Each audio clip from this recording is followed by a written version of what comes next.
While I was having dinner at my son's house, my neighbor called me and asked in a trembling voice, "Are you home right now, Dominic?" "No," I replied, staring at my son across the table. "I am having dinner at Connor's penthouse." Pete whispered so quietly I could barely hear him. "Then who is in your house right now? Because I can see two men with crowbars in your living room." I looked up at my son, expecting him to be concerned. Instead, Connor laughed out loud. "I am Dominic Walsh, 72 years old, and I spent 40 years of my life designing the foundations of this city as an architect. I know how to calculate load-bearing walls and how to spot a hairline fracture before it brings a building down. But sitting there, at that glass table in my son's 44th floor penthouse, I realized I had missed the structural failure in my own bloodline. The evening began as a celebration. Connor had insisted on it. He sent a private car to pick me up, something he had never done before. He said he wanted to treat me to a Wagyu beef dinner to celebrate his company's new funding round. But from the moment I walked into that cold, modern apartment, the air felt thin, like all the oxygen was being sucked out of the room. My daughter-in-law, Natalie, sat to my right. She was 30 years old and beautiful in the way a diamond is beautiful, hard, sharp, and cold to the touch. She spent the first 20 minutes of the meal checking her reflection in her spoon and scrolling through her phone under the table. Connor sat at the head of the table, pouring a vintage Cabernet that cost more than my first car.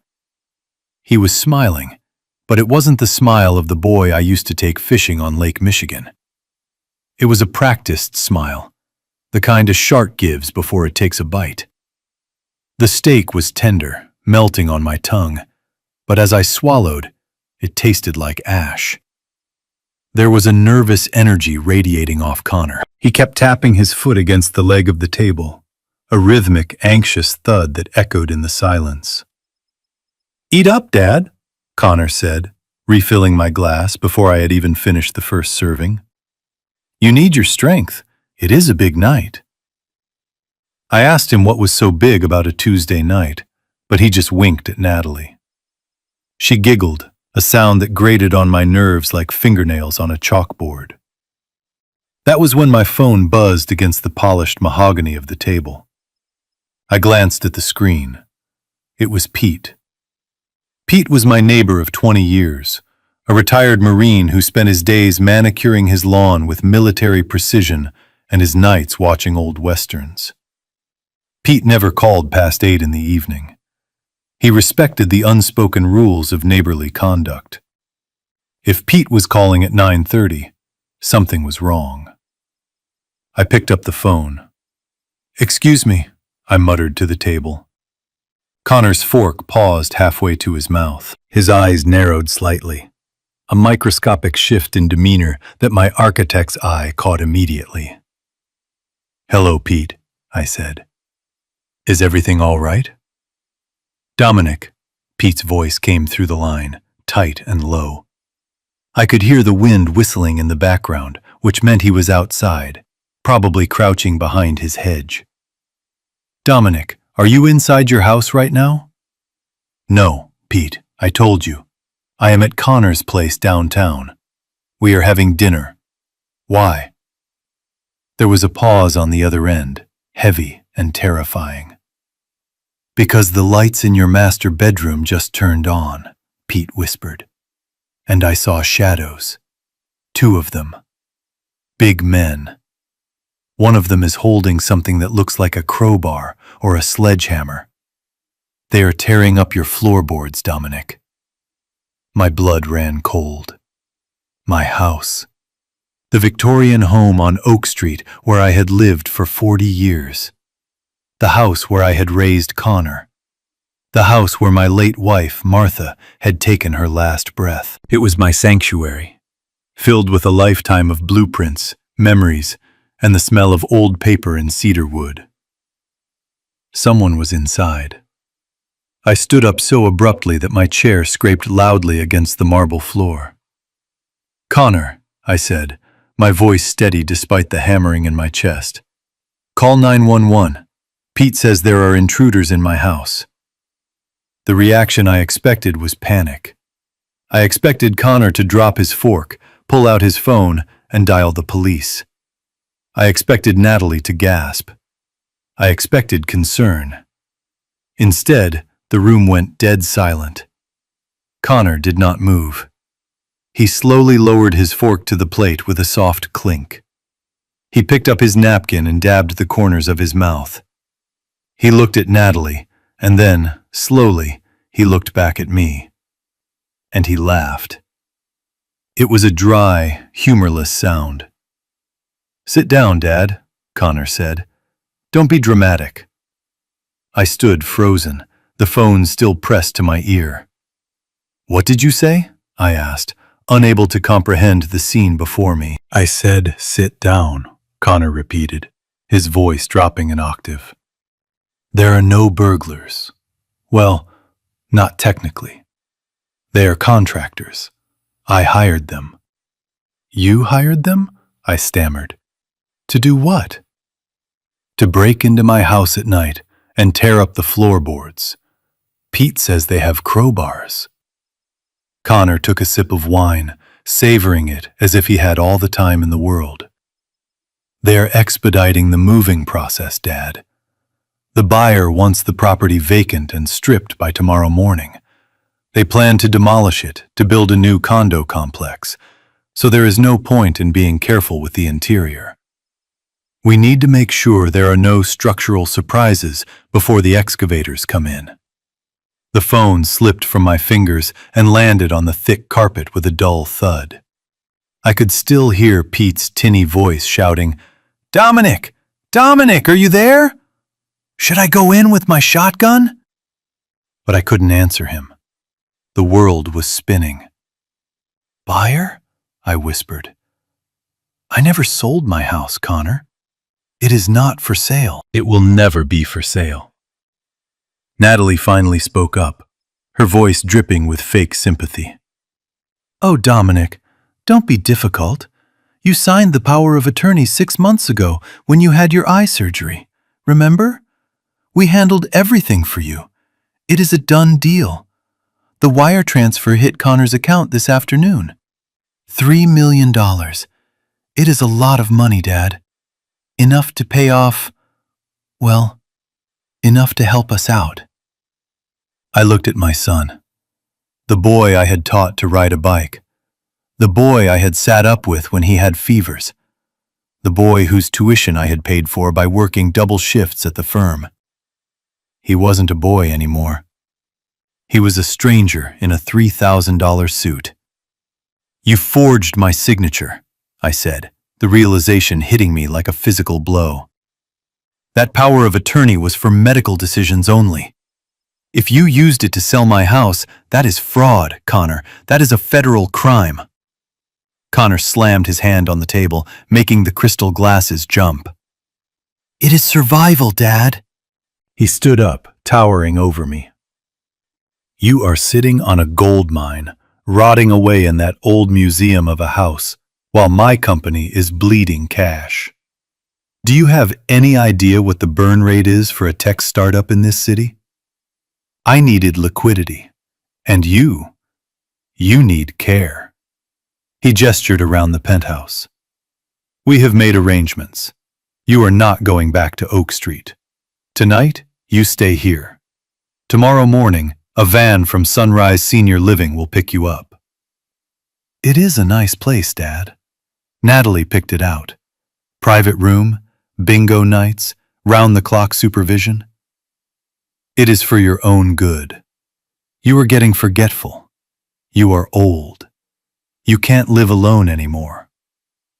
I looked at the door, the heavy, steel-reinforced door that led to the private elevator. I took a step toward it. "I am leaving," I said. "I am going home, and I am calling the police." Connor didn't chase me. He didn't even leave his chair. He just picked up a small remote control from the table and pressed a button. A beep echoed from the hallway. The smart lock engaged. The deadbolt slid home with a mechanical clack that sounded like a prison cell closing. I rushed to the door and pulled the handle. It wouldn't budge. I punched the keypad, but the screen remained black. "Let me out, Connor!" I shouted, pounding on the wood. "Open this door!" "Or what, Dad?" Connor called out from the dining room. "You will sue me?" "With what money? We liquidated your savings account yesterday, too. You have nothing. You are indigent. Without me, you are just a crazy old man shouting at a door. Now come back and finish your steak. It cost $200. I leaned my forehead against the cool metal of the door. My heart was racing so fast I thought it might give out. I was 72 years old. I couldn't fight him physically. Connor was 35, fit, and fueled by the desperation of a man who owes money to dangerous people. If I stayed here tonight, I would never leave. By tomorrow, I would be sedated in a nursing home, and my house, my life's work, would be a pile of rubble. I needed to get out. Now. I turned around. Connor and Natalie were watching me, smug satisfaction painted on their faces. They thought they had won. They thought they were dealing with a senile old man. They forgot that I was an architect. They forgot that I knew how buildings breathed, how they functioned, and how they failed. I scanned the room. Floor-to-ceiling windows, too thick to break, and a 40-story drop. The elevator required a key card. The service entrance in the kitchen would be locked too. Then my eyes landed on the ceiling. Sprinklers. Modern high-rises like this require sophisticated fire suppression systems, heat activated.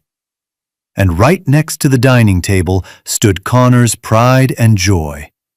A custom-built, glass-fronted wine cabinet stocked with high-proof spirits and expensive cognacs. It was positioned directly under a sprinkler head. I took a deep breath, forcing my hands to stop shaking. I straightened my jacket and turned back to them. I walked slowly toward the table. Connor smirked. "That is it, Dad. Be reasonable. Sit down. Have some wine." "I am not hungry," I said, my voice calm. I walked past my chair. I walked past Natalie. I walked straight to the wine cabinet. "What are you doing?" Connor asked, his brow furrowing. I grabbed the heavy iron poker from the decorative fireplace set next to the wall. Before Connor could stand up, I swung the poker with every ounce of strength I had left in my old arms. Smash! The sound was explosive. The glass front of the cabinet shattered into a million diamonds. I didn't stop. I swung again, shattering bottles of whiskey, vodka, and brandy. The alcohol sprayed everywhere, soaking the carpet, soaking the walls. "Have you lost your mind?" Natalie screamed, jumping up and knocking over her chair. Connor lunged at me. "Stop him! He is crazy!" But I was already moving. I grabbed the linen napkin from the table, dipped it into the candle flame flickering in the centerpiece, and threw it into the alcohol-soaked wreckage of the cabinet. Whoosh! The fire didn't just start, it roared.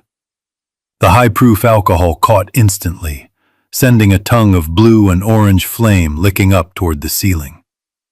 The heat was intense and immediate. Connor screamed and scrambled back, shielding his face. Natalie shrieked, a high-pitched sound of pure terror. 3 seconds later, the building's safety systems took over. The smoke detector screamed. Then, with a sound like a cracking whip, the sprinkler head above us burst open. A torrent of gray, pressurized water blasted down, dousing the fire, but also flooding the room instantly. But that wasn't what I was waiting for. I was waiting for the fail-safe. In the event of a fire, all electronic locks in a residential high-rise are programmed to disengage automatically to allow for evacuation. It is a mandatory building code I helped write 30 years ago. Click. The sound of the front door unlocking was the sweetest music I had ever heard. "You crazy old lunatic!" Connor yelled, slipping on the wet floor as he tried to grab me. Water was pouring down on us like a monsoon. The pristine white furniture was ruined. The Wagyu beef was swimming in a mixture of expensive wine and sprinkler water. I didn't look back. I moved with a speed I didn't know I possessed. I shoved the heavy door open and stepped out into the hallway. The alarm was blaring throughout the entire building now, a deafening siren that masked the sound of my own ragged breathing. People were starting to emerge from other apartments, confused and frightened. I blended into the crowd of evacuees heading for the stairwell. I didn't take the elevator. They would shut down in a fire mode. I took the stairs. 44 flights. My knees screamed in protest. My chest burned. But every step down was a step away from the son who had sold me out. Every step was a declaration of war. By the time I burst out of the lobby doors and onto the cool, damp pavement of the city street, my legs were trembling uncontrollably. I hailed a yellow taxi that had slowed down to look at the commotion. The driver looked at me, a 72-year-old man in a soaked suit, gasping for air. "Where to, buddy?" he asked. I looked up at the penthouse balcony, where smoke was still drifting into the night sky. I imagined Connor up there, dealing with the water damage, the ruined expensive rugs, and the police who would inevitably arrive. He thought he had taken my home. He thought he had stripped me of my dignity. He had no idea what he had just unleashed. "Take me to 42 Oak Street," I told the driver, my voice hard as granite. "And step on it. I have some rats to exterminate." As the taxi pulled away, I reached into my shoe. Underneath the orthopedic insole, I felt the hard plastic edge of my emergency burner phone. Connor had taken my smartphone. He had taken my wallet. He had drained my bank accounts. But he had forgotten one thing. He had forgotten that he was playing chess with the man who built the board. I pulled out the tiny phone and dialed Pete's number. "Pete," I said when he answered, the sound of the siren fading behind me. "Dominic," Pete shouted, "where are you? The police are on their way to your place." "Good," I said. "Let them come. But Pete, do me a favor. Do you still have that old tranquilizer gun you used for stray dogs?" "Yeah?" Pete said, confused. "Why?" "Because," I said, watching the city lights blur past the window. "I am coming home. And I am not coming alone. I am bringing a storm with me. And Pete, if you see anyone trying to leave my house with a blue architect's tube, you shoot them. Do you understand me? You shoot to drop them." There was a pause, and then I heard the distinctive sound of a shotgun racking on the other end of the line. "Understood, Dominic," Pete said. "Welcome home." I snapped the phone shut. The taxi sped into the night, carrying me toward the ruins of my life. I had no money. I had no home. My son was a traitor. My daughter-in-law was a vulture. But as I watched the streetlights flicker by, I didn't feel fear anymore. I felt a cold, sharp clarity. They wanted to treat me like a building to be demolished. They were about to find out that some foundations are built to withstand earthquakes, and when the dust settles, I would be the only one left standing. The taxi tires screeched against the wet asphalt of Oak Street, but the sound was drowned out by the cacophony of sirens. My neighborhood, usually a sanctuary of manicured lawns and hushed whispers, had been transformed into a chaotic theater of flashing red and blue lights. I threw a wad of damp cash at the driver and stumbled out of the car. My legs nearly gave way beneath me. The adrenaline that had carried me down 44 flights of stairs was fading, replaced by the bone-deep chill of the night air hitting my soaked suit. I stood there for a moment, gripping the door of the taxi, just breathing. My house loomed in front of me, the Victorian lady, as Martha used to call her.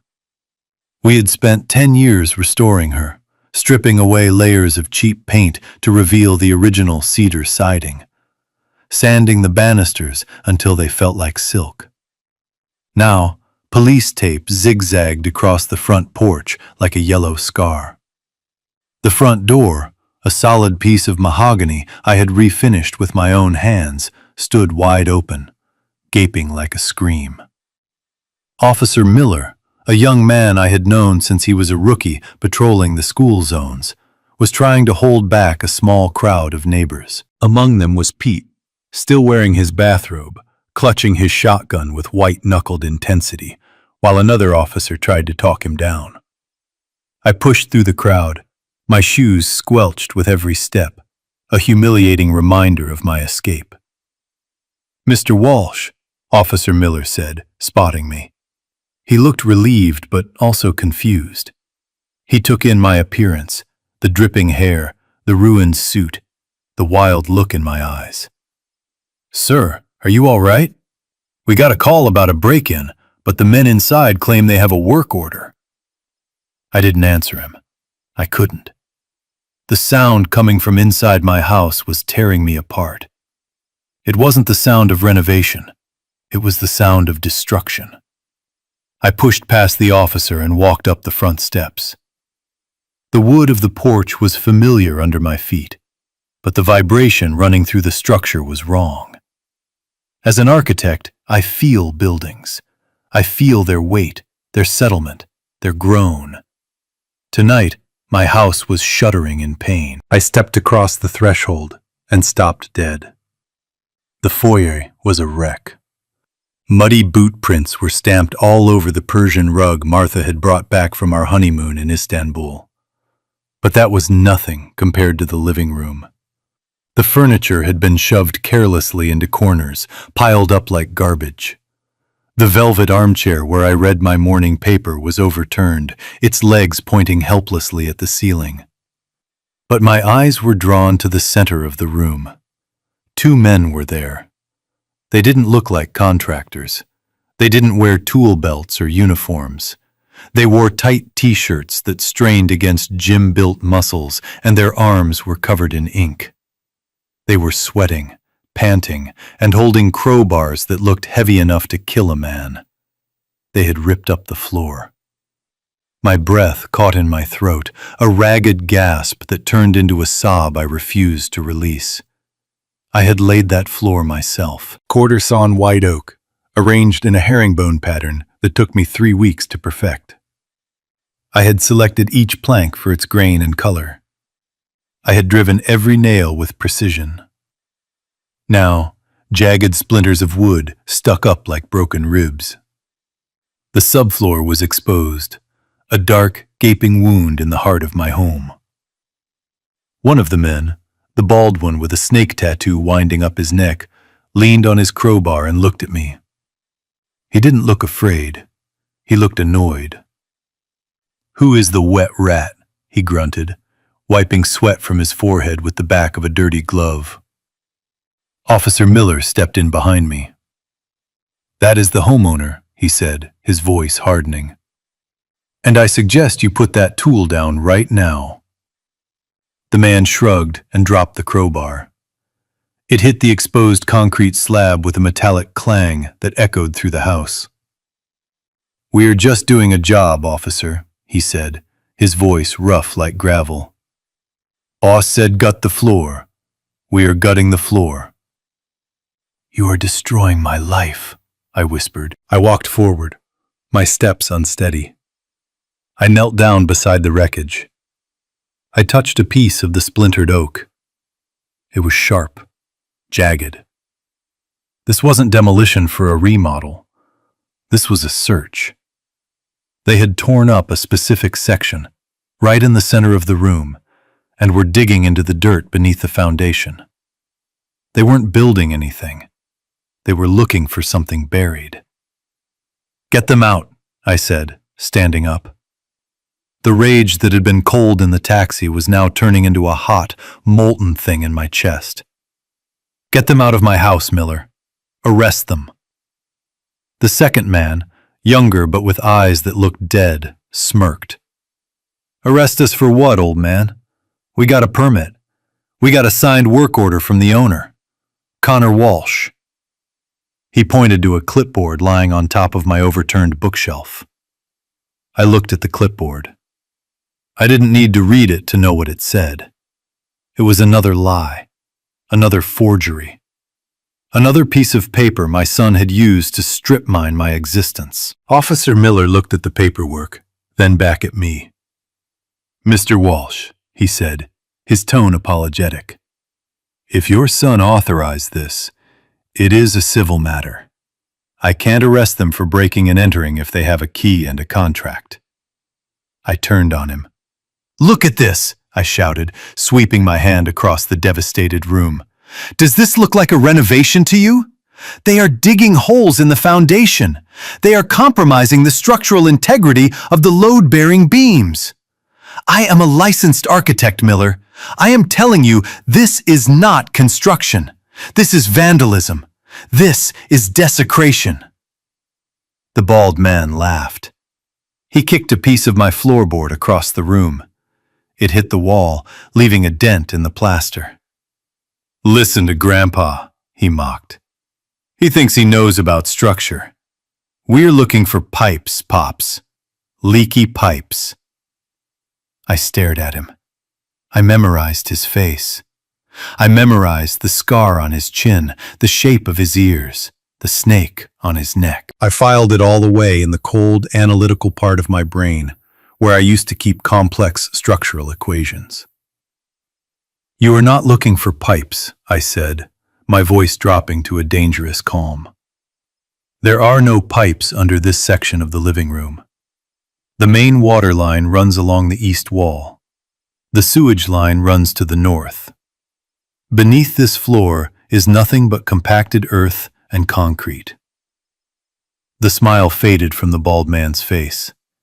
He exchanged a quick, nervous glance with his partner. "Get out," I repeated. Officer Miller sensed the shift in the atmosphere. He stepped between me and the thugs. "All right, that is enough," he said, his hand resting instinctively on his belt. "Work is over for tonight. I don't care what paperwork you have. You are disturbing the peace, and the homeowner is present and disputing your presence. Pack up your tools and leave. We will sort this out in the morning." The bald man spat on the floor. "On my floor." "Fine," he spat. "We need a beer anyway. Come on, Rigo." They gathered their crowbars and sledgehammers slowly, deliberately taking their time, trying to show they weren't intimidated. As the bald man passed me, he leaned in close. I could smell stale tobacco and old sweat. "Your son owes some bad people a lot of money, old man," he whispered, so low only I could hear. "We aren't done digging. And if we don't find the box, we might just start digging holes in you instead." He shoulder-checked me as he walked out the door. I stumbled back, catching myself on the doorframe. I watched them walk down the porch steps, past a fuming Pete, and climb into a black van with no license plates. Officer Miller sighed and holstered his thumb. "Sorry, Dominic," he said, using my first name for the first time. "I can write up a report, but until you get a court order stopping your son, my hands are tied. Technically, on paper, he has rights to the property." I looked around the ruin of my living room. My sanctuary was gone. The safety I had felt here for 40 years had evaporated, replaced by the cold draft blowing in through the open door. I felt a profound sense of violation, deeper than if they had just stolen a TV. They had invaded the only place where I could still feel Martha's presence. But as I looked at the hole in the floor, the despair began to harden into something else, something useful.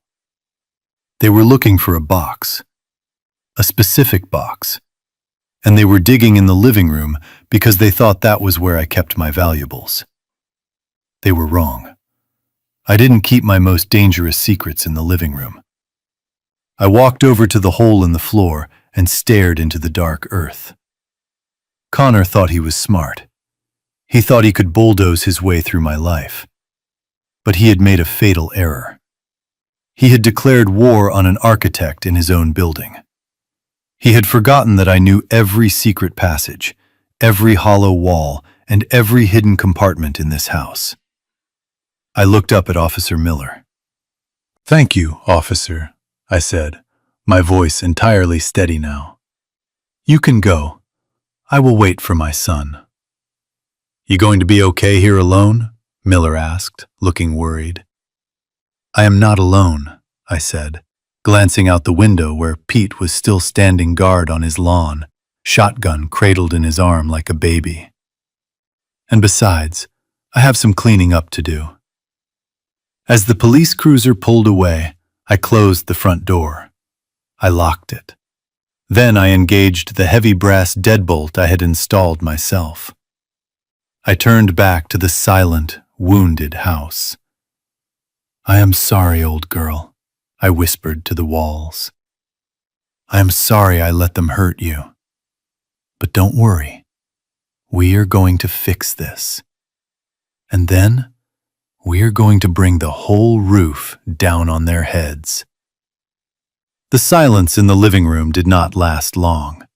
It was broken by the aggressive roar of an engine I recognized instantly. A sleek, silver Porsche Cayenne swerved into my driveway, its high-intensity LED headlights cutting through the gloom of my front yard like a scalpel. The car door slammed, and then came the rapid clicking of high heels and the heavy tread of expensive leather boots on the pavement. Connor burst through the front door, bringing a gust of rain and expensive cologne with him. Natalie trailed behind, holding a designer umbrella as if she were attending a gallery opening rather than a crime scene. Connor stopped in the middle of the foyer, his eyes scanning the destruction not with horror, but with a calculation that chilled my blood. Then, seeing Officer Miller standing by the staircase, his face transformed. The arrogance vanished, replaced instantly by the mask of a concerned, terrified son. "Dad!" Connor shouted, rushing toward me with his arms outstretched. "Thank God you are here. We were so worried when you ran out of the apartment. You were soaking wet. You were shaking." I took a step back, refusing to let him touch me. "Do not perform for the audience, Connor," I said, my voice low and steady. "The curtain has already fallen." Connor looked hurt, a practiced expression he had perfected since he was a teenager trying to get out of trouble. "Officer," he said, turning to Miller, his voice trembling with fake emotion, "my father is suffering from early-stage dementia. He's been having episodes of paranoia. We tried to keep him safe at my penthouse tonight, but he had an outburst and fled. We've been driving around looking for him for an hour." Officer Miller looked from Connor to me, his expression conflicted. He saw a well-dressed, articulate young man in a $3,000 suit showing concern for his disheveled, soaking wet father. The visual narrative was against me. "He is lying, Miller," I said, standing as tall as my 72-year-old spine would allow. "I do not have dementia. I have a son who is trying to steal my life." Connor sighed, the sound of a patient man dealing with a heavy burden. He reached into his jacket pocket and pulled out a thick envelope. He handed it to the officer. I knew he would say that. "That is why I brought these. These are the medical evaluations from Dr. Evans and the power of attorney documents my father signed 6 months ago. They grant me full conservatorship over his estate and his medical decisions. I watched Miller open the envelope. I knew what he would find. A signature that looked exactly like mine, forged by a machine or a very talented criminal. A stamp from a notary who was likely on Connor's payroll. And a medical report detailing a decline in mental faculties that never happened. Miller read the papers under the beam of his flashlight. He flipped through page after page. The silence stretched, tight as a piano wire. Finally, Miller looked up. He didn't look at me. He looked at Connor. "These papers appear to be in order, Mr. Walsh," Miller said. "No," I interrupted, stepping forward. "Look at the date, Miller.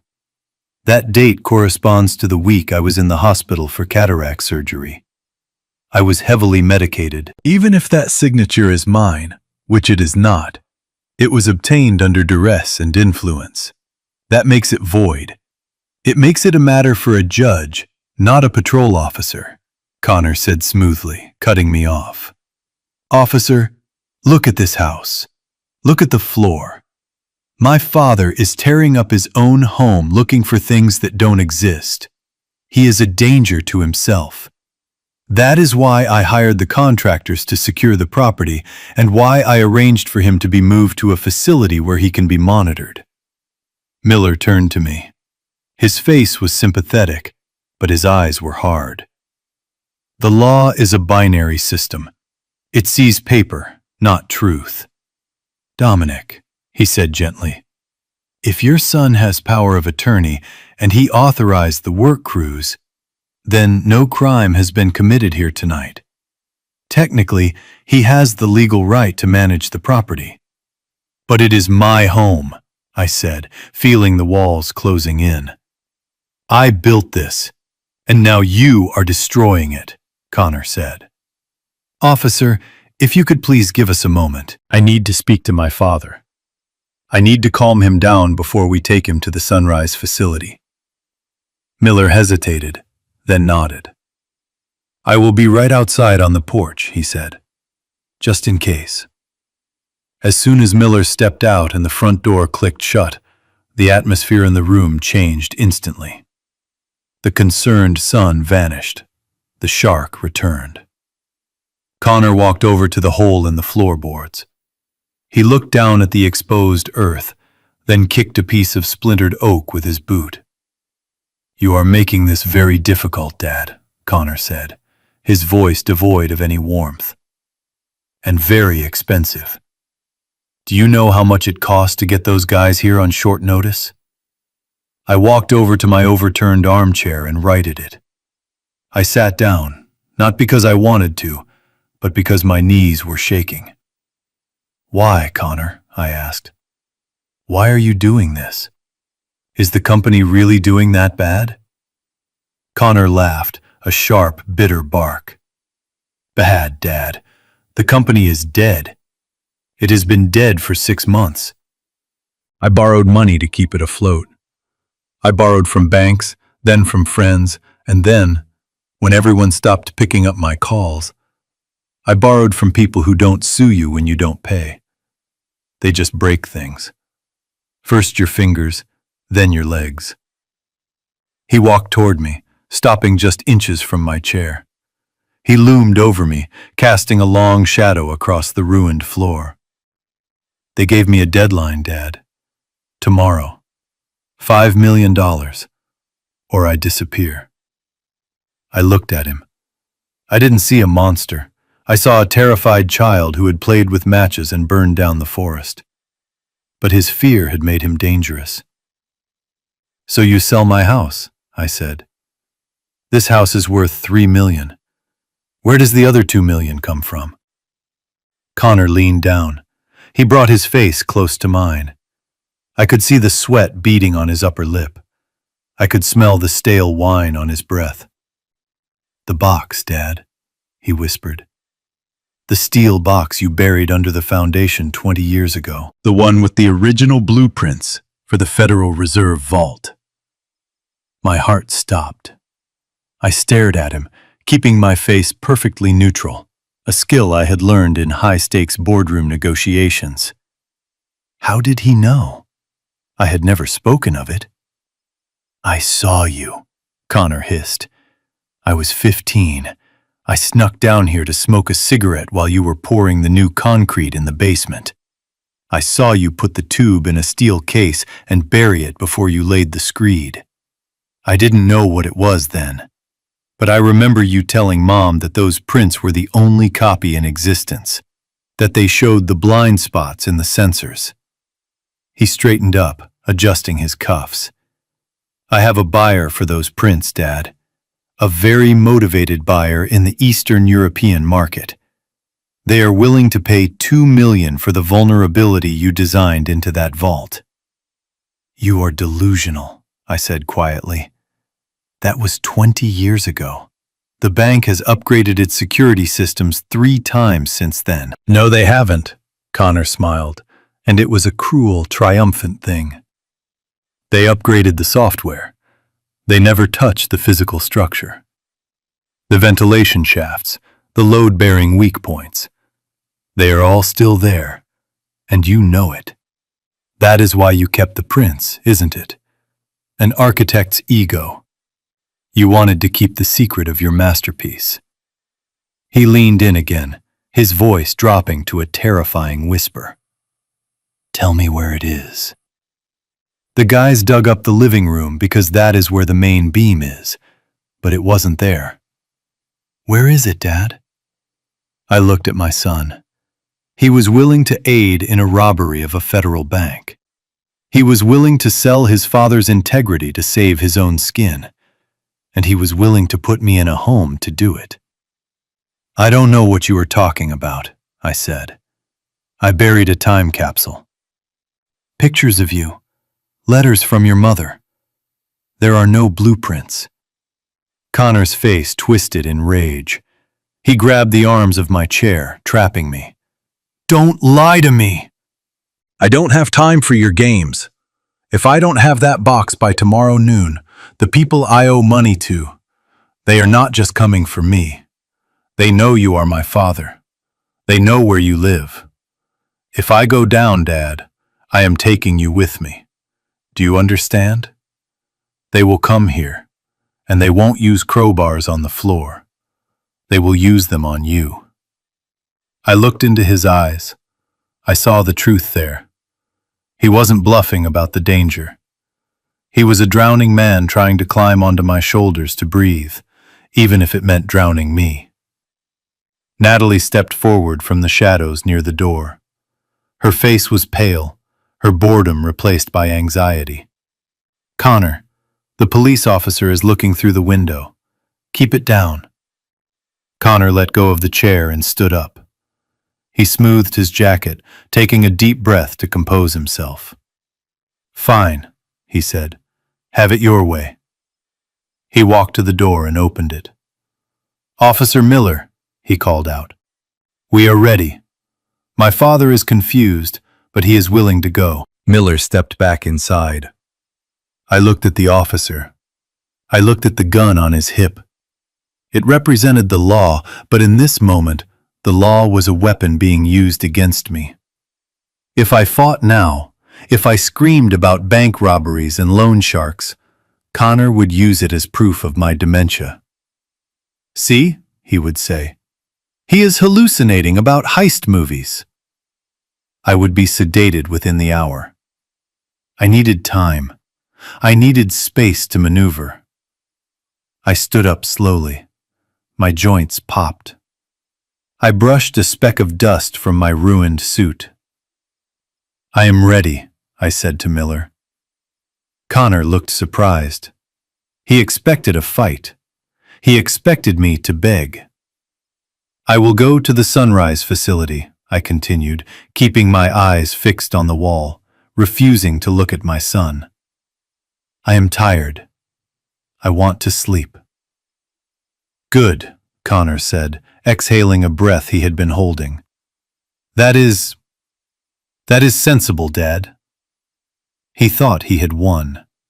He thought I was surrendering. He didn't understand that an architect never starts a demolition until the perimeter is secure. I needed to get out of this house so I could come back on my own terms. I needed to let him think the building was abandoned so he would stop guarding the exits. I walked past him. I didn't say goodbye to the house. I didn't look at the hole in the floor. I walked out onto the porch, into the rain. Pete was still there, watching from his lawn. I caught his eye. I gave a barely perceptible nod. Pete narrowed his eyes, shifted his grip on the shotgun, and nodded back. Connor and Natalie followed me to their car. I climbed into the back seat of the Porsche. The leather was soft, shielding me from the hard reality of the night. As we pulled away, leaving the police cruiser and my dark, violated home behind, Connor looked at me in the rearview mirror. "You made the right choice, Dad," he said. "You will see. It is better this way." I looked out the window at the blurring city lights. I touched the sole of my shoe, feeling the hard lump of the burner phone inside. It is not over, Connor, I thought. We are just laying the foundation. The car sped toward the nursing home, carrying a son who thought he was a king, and a father who was about to become an executioner. The legal system had failed me. The paperwork had trapped me. But Connor had forgotten one crucial thing about structural engineering. If you apply enough pressure to the right point, even the strongest steel will snap. And I knew exactly where his breaking point was. The interior of my son's Porsche smelled of fresh leather and anxiety. As the car pulled away from the curb, leaving my battered home and the confused police officer behind in the rain, a heavy silence settled over us. I sat in the back seat, watching the back of Connor's head. He was checking his reflection in the rearview mirror every few seconds, his eyes darting back to see if I was angry, if I was sleeping, or if I was plotting. He saw nothing. I made sure of that. I kept my face as blank as a sheet of drafting paper before the first line is drawn. To the outside world, and certainly to my son, this looked like a surrender. The old man, wet and confused, had finally given up. He had accepted his fate. He was allowing himself to be carted off to a nursing home because he was too weak to fight. But that is the mistake amateurs make when they look at a building. They only see the facade. They don't see the steel reinforcement hidden behind the brick. I wasn't surrendering. I was executing a strategic retreat. If I had stayed on that porch, arguing with Officer Miller, screaming about conspiracies and buried blueprints, I would have been sedated within the hour. Connor would have used my anger as proof of my instability. He would have had me medicated into a stupor, and then I would have been truly helpless. By getting into this car voluntarily, I retained the one weapon Connor couldn't take from me, my clarity. "It is for the best, Dad," Connor said, breaking the silence as we merged onto the highway. His voice was too loud, too cheerful. He was trying to convince himself, not me. Sunrise Living is a top-tier facility. They have a great garden. You like gardening, right? And the staff is excellent. You won't have to worry about cooking or cleaning or maintaining that big old house. I didn't answer. I just watched the city lights blur past the rain-streaked window. The rhythm of the windshield wipers sounded like a countdown. Natalie, sitting in the passenger seat, didn't even turn around. She was furiously typing on her phone. I could see the reflection of the screen in the side window. She was looking up flight tickets. One way, Zurich. So that was the plan. Sell the house, sell the fake secrets, pay off the debt, and run before the ink was dry. They were sloppy. They were rushing. And people who rush make mistakes. We pulled up to the gates of Sunrise Senior Living 20 minutes later. It was a sprawling complex on the edge of the city, designed to look like a luxury resort, but feeling more like a minimum security prison for the unwanted. The architecture was bland and inoffensive, beige stucco and fake stone, designed to be forgettable. Connor parked the car under the portico. He turned off the engine and took a deep breath. "We are here," he said. I opened my door before he could come around to help me. I stepped out onto the concrete. The night air was still cold, but at least it was dry here. A night nurse was waiting for us by the sliding glass doors, holding a clipboard. She looked tired, but kind, the professional kindness of someone who deals with endings every day. "Mr. Walsh," she said, smiling at Connor. "We were expecting you." "This is my father, Dominic," Connor said, putting a hand on my shoulder. His grip was tight, possessive. "He is a bit disoriented tonight. We had a situation at home. He needs rest, and we need to make sure he doesn't wander." I didn't shake his hand off. I let him play his role. I looked at the nurse. "I am tired," I said simply. "I would like to go to my room." The nurse nodded sympathetically. "Of course, Dominic. We have a lovely room prepared for you on the second floor. It overlooks the courtyard." Connor walked us to the reception desk to sign the admission papers. I watched him sign my life away. He scribbled his name with a flourish, handing over his credit card, which I knew was linked to the account he had stolen from me, to pay the deposit. He was buying his freedom with my money. "All right, Dad," Connor said, turning to me after the paperwork was done. He looked relieved. He looked like a man who had just dropped a heavy bag of trash into a dumpster. "I will come visit you in a few days, once things settle down.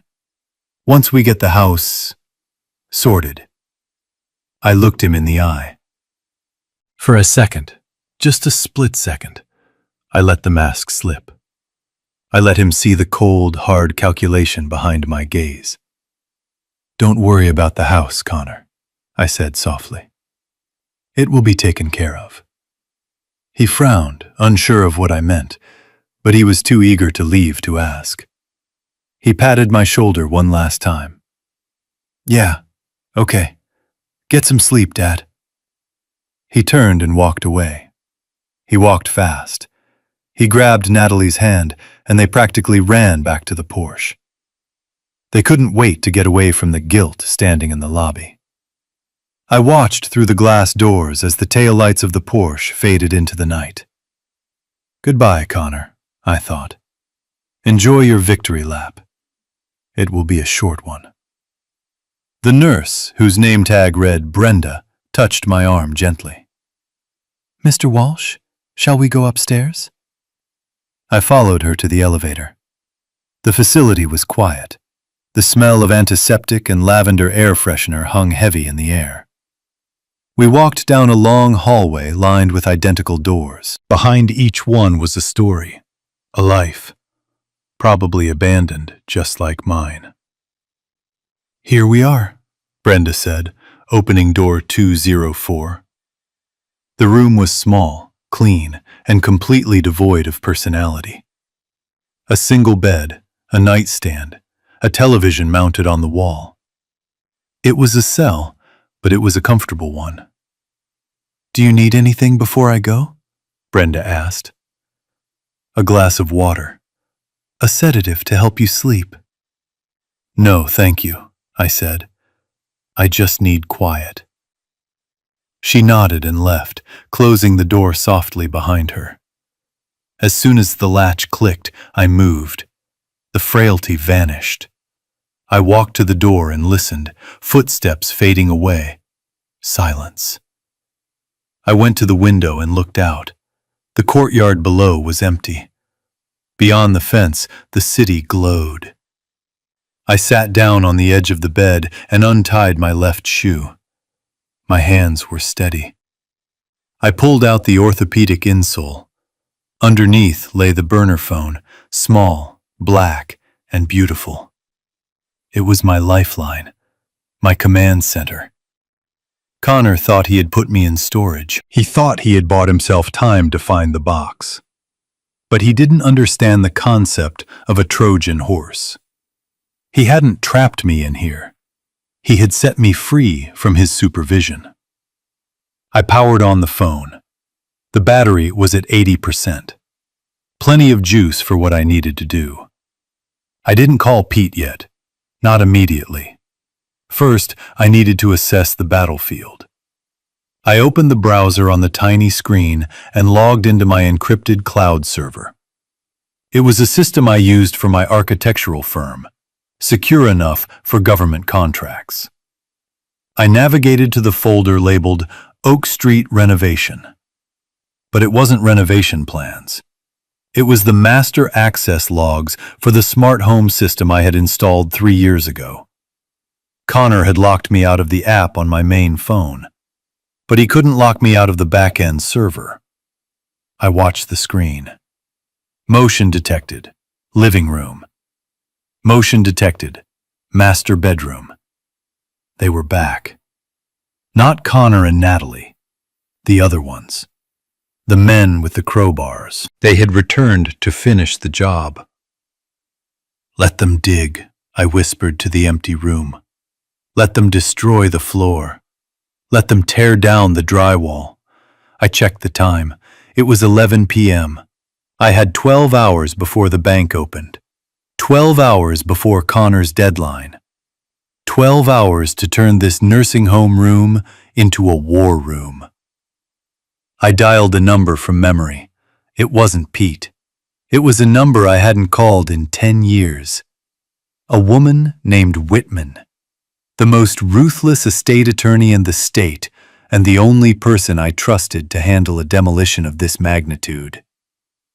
The phone rang 3 times before a sharp, awake voice answered. "Walsh?" she said. "It is past my bedtime. This better be good." "It is better than good, Whitman," I said, leaning back against the sterile pillows. "It is legendary.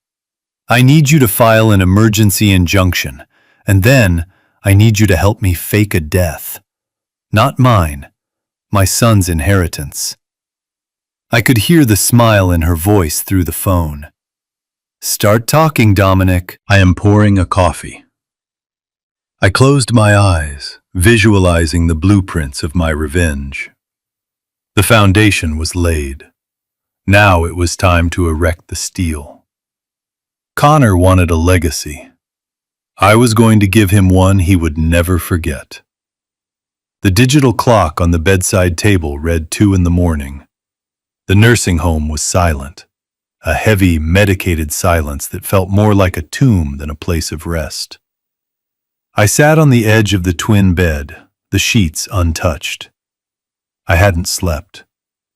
Sleep was a luxury for men who weren't watching their lives being dismantled brick by brick. I held the burner phone in my hand.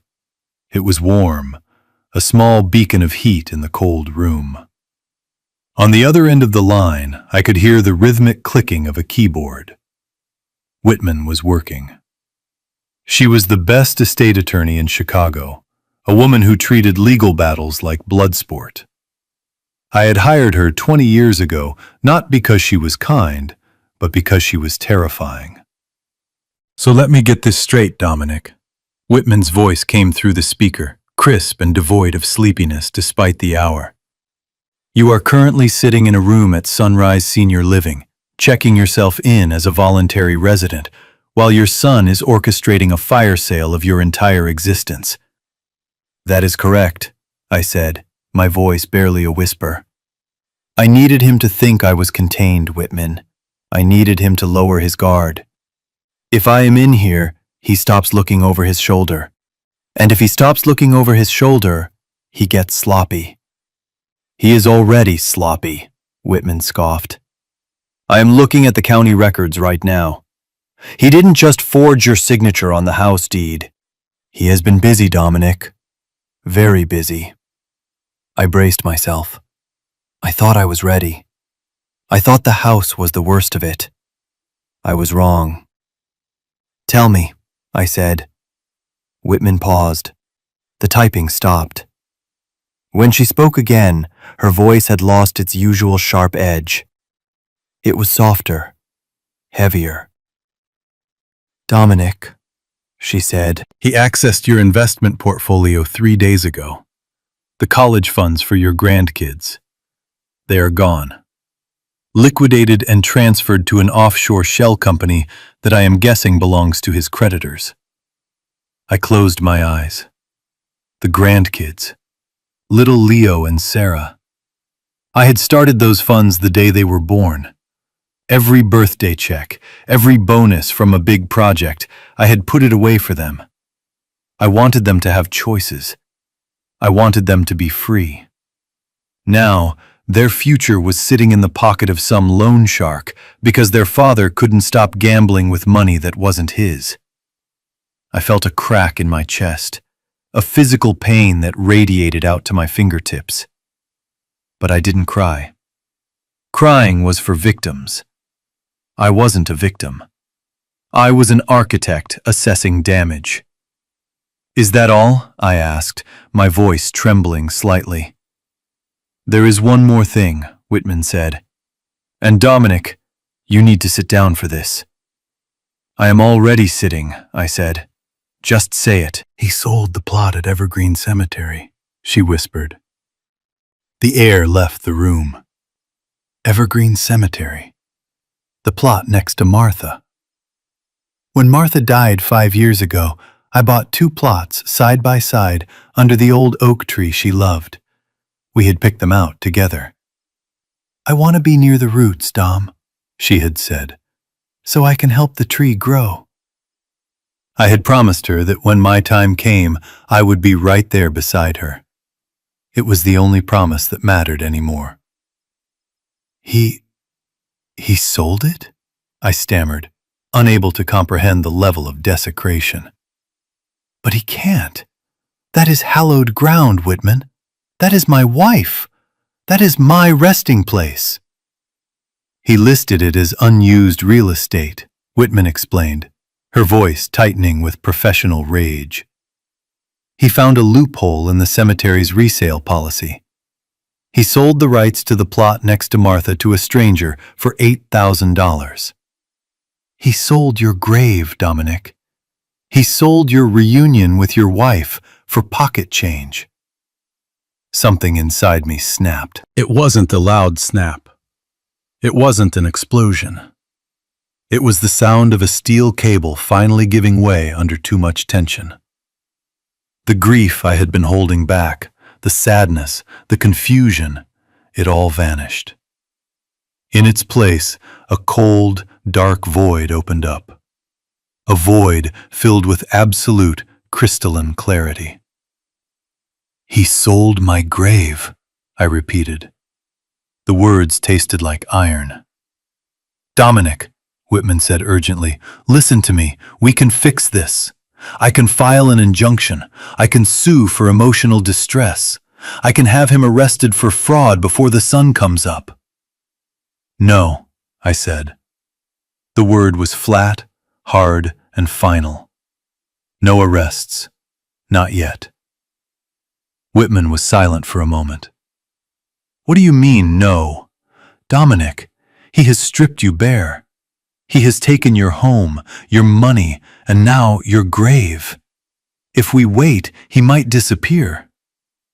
He won't disappear, I said, staring at my reflection in the dark window. I looked old. I looked tired. But behind the eyes, I saw something I hadn't seen since I was a young man fighting for my first contract. I saw a killer. He won't disappear, because he hasn't found the box yet, I continued. He thinks the blueprint is his ticket out. He needs that $2 million to pay off the sharks. If you arrest him now, the police take him. He goes to jail for fraud. He gets 3 years, maybe 5 with good behavior. Then he comes out, writes a book about his troubled childhood, and moves on. I gripped the phone tighter. That is not enough, Whitman. Jail is too safe for him. He sold Martha's resting place. He didn't just steal from me, he tried to erase me. He tried to erase my past and my future. He declared me dead while I am still breathing. So what do you want to do? Whitman asked. I could hear the fear in her voice, but also the curiosity. I want to destroy him, I said calmly. I don't want to just beat him in court. I want to dismantle him. I want to let him think he has won. I want him to hold the prize in his hands. I want him to stand on the mountaintop, thinking he is the king of the world. And then, I want to be the one who pushes him off. I stood up and walked to the window. Down in the parking lot, a security guard was making his rounds, his flashlight cutting through the darkness. Whitman, I said, do you still have the contacts at the Federal Reserve? The ones we worked with during the vault renovation 10 years ago? Yes, she said slowly. Why? And do you remember the life estate deed we drafted back then? I asked. The one that was never filed publicly? The one that says the property rights revert to the charitable trust immediately upon any attempt to sell or mortgage the land without my biometric consent. I have the original in my safe, Whitman said. Good, I said. Bring it. And bring the fake blueprints. The ones we drew up for the movie set consultation. The ones that look real but lead to a dead end. Dominic, Whitman warned. If you do what I think you are doing, you are putting yourself in the line of fire. These creditors of his, they are not businessmen. They are animals. If they find out the blueprints are fake, they won't find out, I cut her off. Not until it is too late. I looked at the moon hanging low in the sky. It was the same moon that shone on Martha's grave, the grave that was now alone, the grave that my son had sold to a stranger. I am done being a father, Whitman, I said, my voice dropping to a whisper that was colder than the grave he had sold. Tonight, I am just an architect, and I have a demolition to schedule. There was a long pause on the other end. Then Whitman spoke, her voice steely and resolved. I will meet you at the old service entrance of your house in 1 hour. I will bring the papers. I will bring the car. No car, I said. I have a ride. A ride? She asked. Who? I looked down at the courtyard, where a shadow was moving near the back gate. A shadow carrying a long, canvas-wrapped object that looked suspiciously like a shotgun. A neighbor, I said. A good neighbor. I hung up the phone. I put on my shoes. I tied the laces tight. I buttoned my jacket. I walked to the door of my room and listened. The hallway was empty. I didn't look back at the bed. I didn't look back at the safety of the nursing home. I opened the door and stepped out into the shadows. Connor had made his move. He had taken everything. But he had forgotten the first rule of construction. You never, ever dig a hole if you don't know what is buried underneath. He wanted a fortune. I was going to give him a tragedy. I moved toward the fire exit, my steps silent on the linoleum floor. The hunt was on. The metal fire door of the nursing home clicked shut behind me, severing the tether to my safe, sterile prison. The night air was heavy with the scent of wet asphalt and impending violence. I pulled the collar of my jacket up against the chill, scanning the shadows of the service alley. A rusted Ford pickup truck idled 20 feet away, its engine rumbling with a low, throaty growl that sounded like a sleeping bear. The passenger door creaked open, and I climbed inside. The cab smelled of gun oil, old coffee, and peppermint. Pete sat behind the wheel, wearing a black beanie and a dark hunting jacket. Across his lap lay a 12-gauge shotgun, its barrel sawed down just enough to be legal, or perhaps just enough to be effective. "You look like hell, Dominic," Pete grunted, shifting the truck into gear. "I feel like a new man," I replied, fastening my seatbelt. "Drive, and keep the lights off until we hit the main road." Pete didn't ask questions. He was a man who understood mission parameters. He navigated the truck out of the complex with the practiced ease of a man who had driven convoys through much worse terrain than a suburban nursing home parking lot. As we merged onto the highway, the city skyline glittered in the distance, indifferent to the fact that two old men were driving toward a war zone. We reached Oak Street 20 minutes later. Pete killed the engine 2 blocks away, coasting the heavy truck into the shadow of an overgrown oak tree. We sat there for a moment, listening to the silence of the neighborhood. It was deceptive. I knew that 300 yards away, my house was occupied by men who would break my legs as easily as they broke my furniture. "We go on foot from here," I whispered. Pete nodded, reaching for the door handle. He grabbed the shotgun. I put a hand on his arm. "No, Pete. Leave it." He looked at me as if I had asked him to walk naked into a blizzard. "Dominic, there are at least 3 of them. They are armed. If we walk in there with nothing but your architectural degree, we are dead." "We are not going in to fight," I said, my voice firm. "We are going in to retrieve. If you fire that weapon, the police come back. If the police come back, Connor wins. He plays the victim, claims I hired a hitman, and I spend the rest of my life in a cell while he sells the blueprints. We need to be ghosts, Pete. Can you be a ghost?" Pete stared at the shotgun, then back at me. He sighed, a heavy exhale through his nose. "I was a recon Marine, Dominic. I was a ghost before you were drawing stick figures." He tucked a large hunting knife into his belt and stepped out of the truck. I followed. We moved through the backyards of the neighbors, sticking to the shadows of the hedges. My knees protested with every crouch, every step over a wet flower bed, but I forced the pain into a small box in the back of my mind. We reached the perimeter of my property. Pete's house was dark, but mine was blazing with light.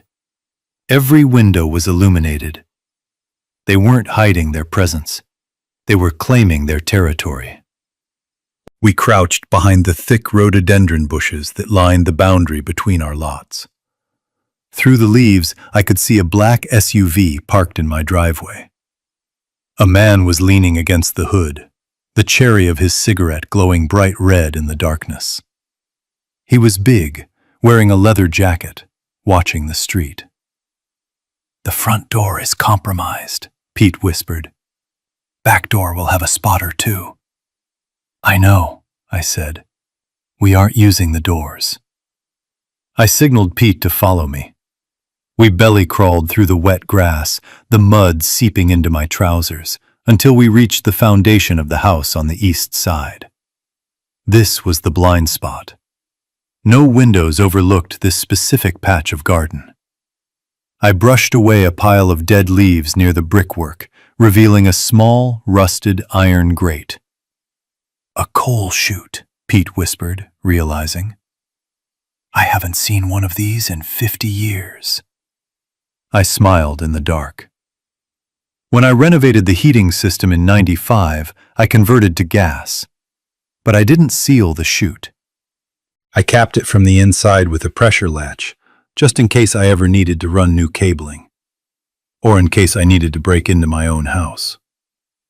I pulled a thin metal shim from my pocket, a tool I used for leveling drafting tables, and slid it between the grate and the brick.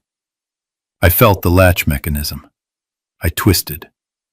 With a groan of protesting rust, the grate swung inward. It was a tight squeeze. For a moment, Panic flared in my chest. What if I was too old? What if I got stuck? But gravity was on my side. I slid feet first into the darkness, landing on a pile of old coal dust in the storage bin. Pete followed, landing with a soft thud beside me. We were in. The basement was cool and smelled of damp earth and laundry detergent. Above us, the floorboards, the ones I had laid with such care, creaked under heavy footsteps. I put a finger to my lips. We moved silently through the basement, navigating by memory. I knew where the water heater was. I knew where the support columns stood. We reached the section directly under the living room. Light filtered down through the cracks where the thugs had ripped up the floor earlier. Dust motes danced in the beams. I looked up and saw the soles of heavy boots walking back and forth. I could hear their voices clearly. The acoustics of the house, usually designed to carry the laughter of a dinner party, now amplified the threats of my enemies. "I am telling you, boss," a voice grumbled. "It is not here. We dug 3 feet down. There is nothing but dirt." "Keep digging," a deeper, colder voice replied. "Connor said the old man buried it under the living room." "Connor is a weasel, but he is not a liar about money." "He is not a liar," the first voice scoffed. "He is an idiot. Maybe the old man moved it." "If he moved it, we will find out tomorrow. When the old man wakes up in the nursing home, we will pay him a visit. We will bring the pliers. Old people talk fast when they see the pliers." I felt Pete tense up beside me. His hand went to the knife at his belt. I grabbed his wrist and shook my head. Not yet. We needed to get upstairs. The document I needed, the life estate deed, wasn't buried in the dirt. Connor was right about one thing.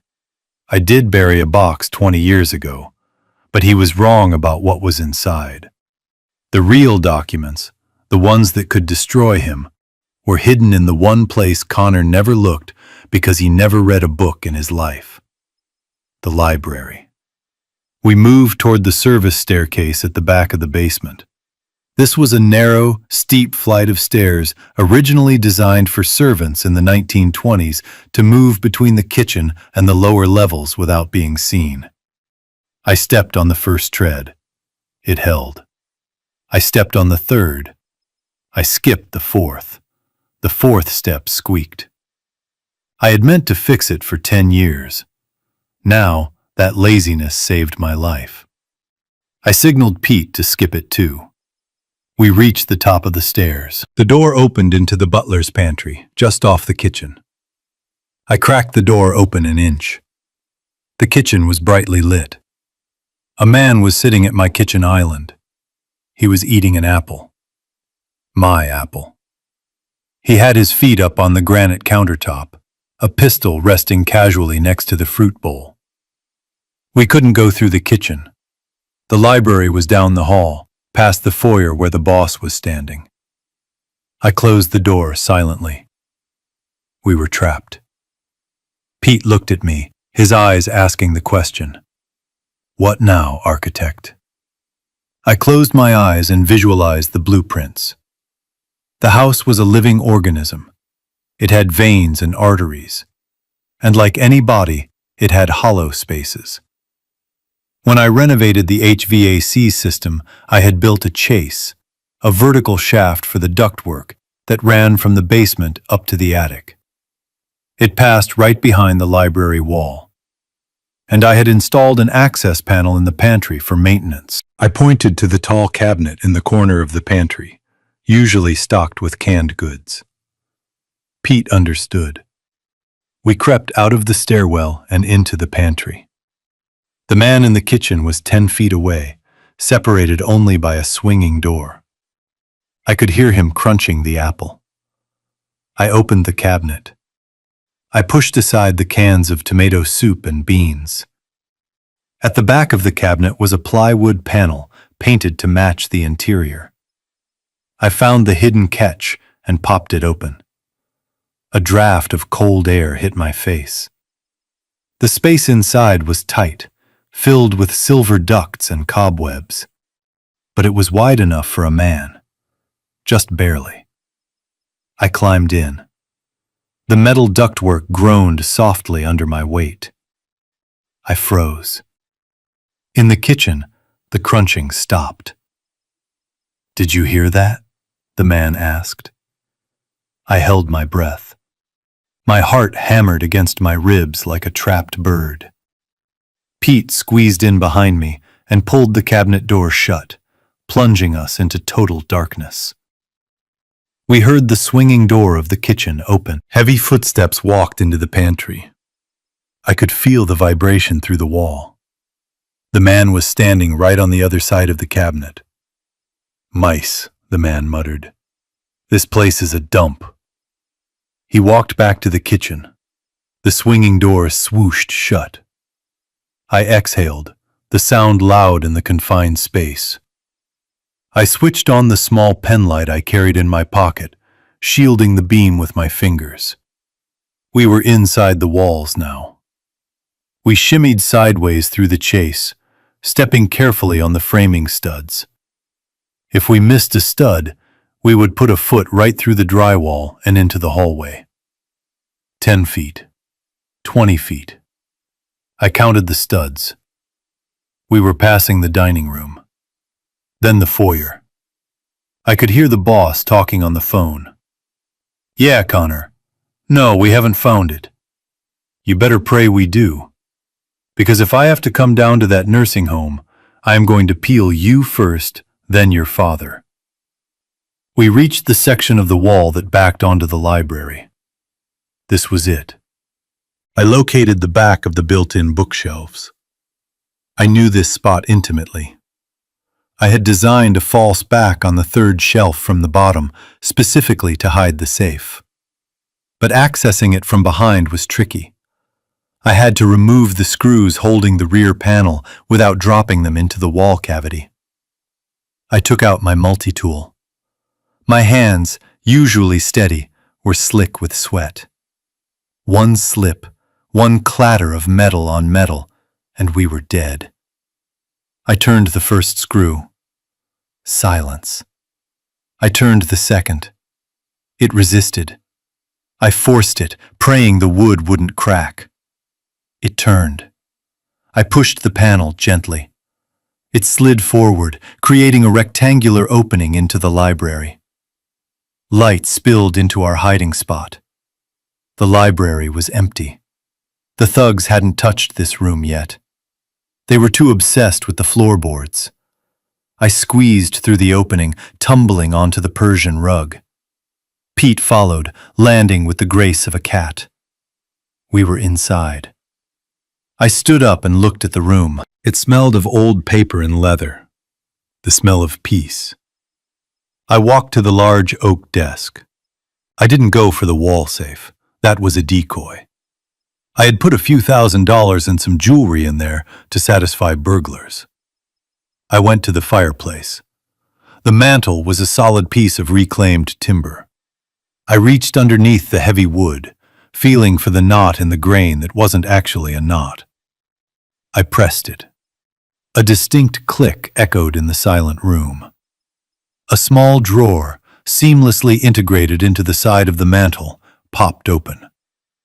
There it was, the life estate deed. The original document, stamped, notarized, and undeniable. And next to it, the flash drive, containing the biometric encryption keys for the trust. I grabbed them and shoved them into my inside pocket. "Got it," I whispered to Pete. "Now, for part 2, the bait." I reached into my other pocket and pulled out the rusted metal box I had prepared. Inside was a roll of blueprints I had drafted for a fictional bank heist movie 10 years ago. They looked incredibly complex, filled with red ink and stamps that said, "Top Secret." And nestled inside the roll was a USB drive loaded with the nastiest malware Whitman's tech guy could cook up. I walked over to the section of the floor near the window where the carpet was loose. I pulled it back. I pried up a loose floorboard, one I knew was loose because I kept meaning to nail it down. I dropped the box into the crawl space beneath and hammered the board back down with the heel of my shoe. Thud. Thud. It was loud. Too loud. From the hallway, a voice shouted, "Hey, who is in there?" Footsteps thundered toward the library door. "Go," I hissed to Pete. "Back in the wall." We scrambled back through the opening in the bookshelf. I pulled the false panel back into place just as the library door crashed open. Through the thin gap between the books, I saw the boss burst into the room, gun drawn. He scanned the empty room. He looked at the desk. He looked at the window. He walked over to the spot where I had just hammered the floorboard. He looked down. He saw the disturbance in the carpet. A slow, cruel smile spread across his face. "Boys!"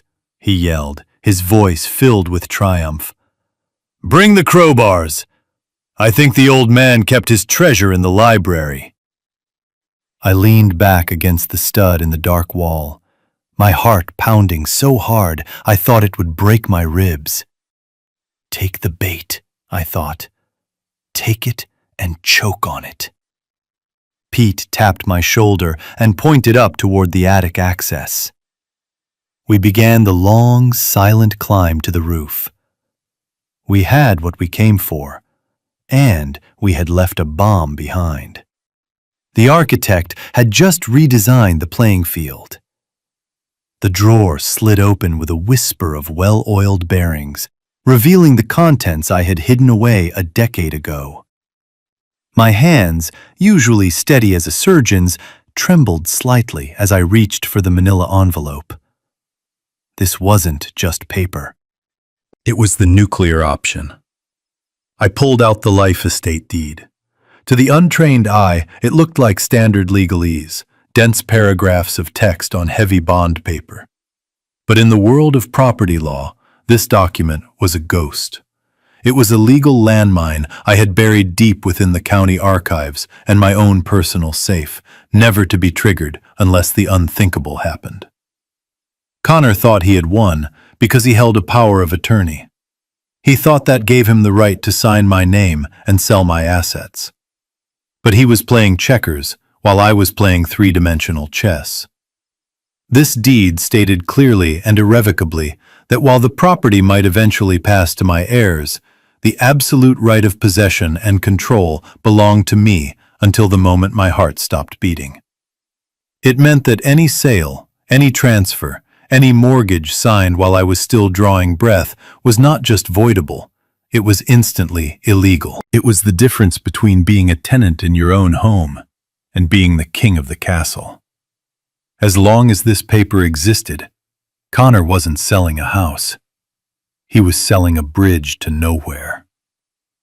I slid the deed into the inside pocket of my jacket, right next to my heart. It felt heavy, like a shield. Now came the second part of the plan, the offensive strike.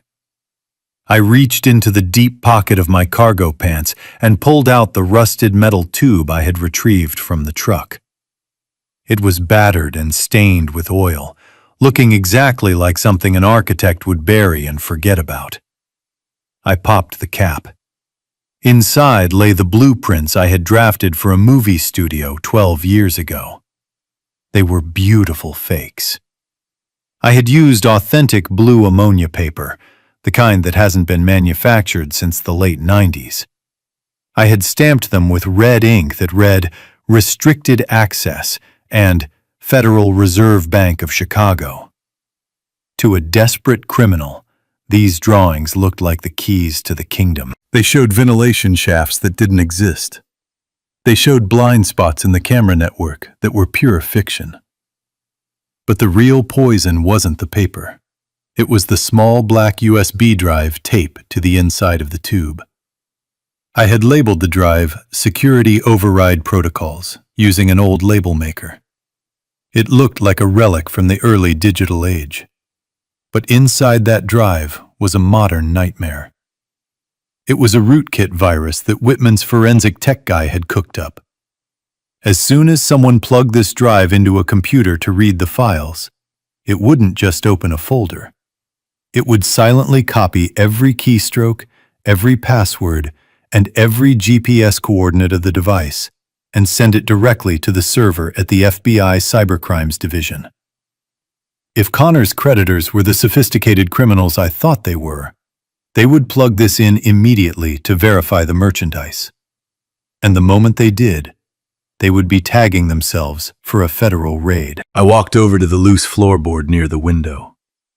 The thugs were tearing up the living room because that was the center of the house. It was the obvious place. But a man like me, a man who valued knowledge above all else, would hide his treasure in the library. I wedged the tip of my multi-tool into the gap between the oak planks. The wood groaned.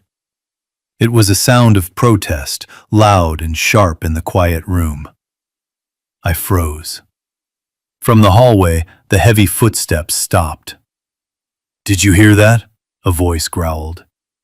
It came from the library. Panic flared in my chest, hot and bright. I didn't have time to be gentle. I yanked the board up, exposing the dark, dusty cavity between the joists. I dropped the metal tube into the hole. It landed with a dull clank on the plaster of the ceiling below. Perfect. I stomped the board back into place. I didn't have time to nail it down. I grabbed the edge of the Persian rug and kicked it back over the spot, leaving it slightly rumpled. It had to look like a hasty hiding spot. It had to look like a mistake. The doorknob of the library rattled. It was locked, but that wouldn't hold them for long. "Hey!" the voice shouted, closer now. "Open this door!" I signaled to Pete. He was already at the bookshelf, sliding the false panel open. I scrambled through the opening, my joints screaming in protest. I pulled my legs into the dark, dusty chase just as the library door shattered inward. I slid the panel shut, but I left a hairline crack. I needed to see. Through the sliver of light, I saw the boss enter. He was a mountain of a man, filling the doorway.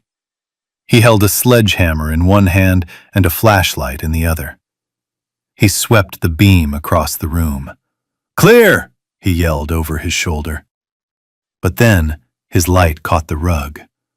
The rug I had intentionally left disturbed. He walked over to it. He kicked the rug aside. He saw the loose board, the one sitting slightly higher than the rest because I hadn't nailed it down. A slow, predatory grin spread across his face. "Rigo!" he shouted, his voice thick with excitement. "Get in here. I think I found the honeypot." I watched as he jammed the claw of his hammer under the board and ripped it up. He reached into the hole. His hand came up clutching the rusted metal tube.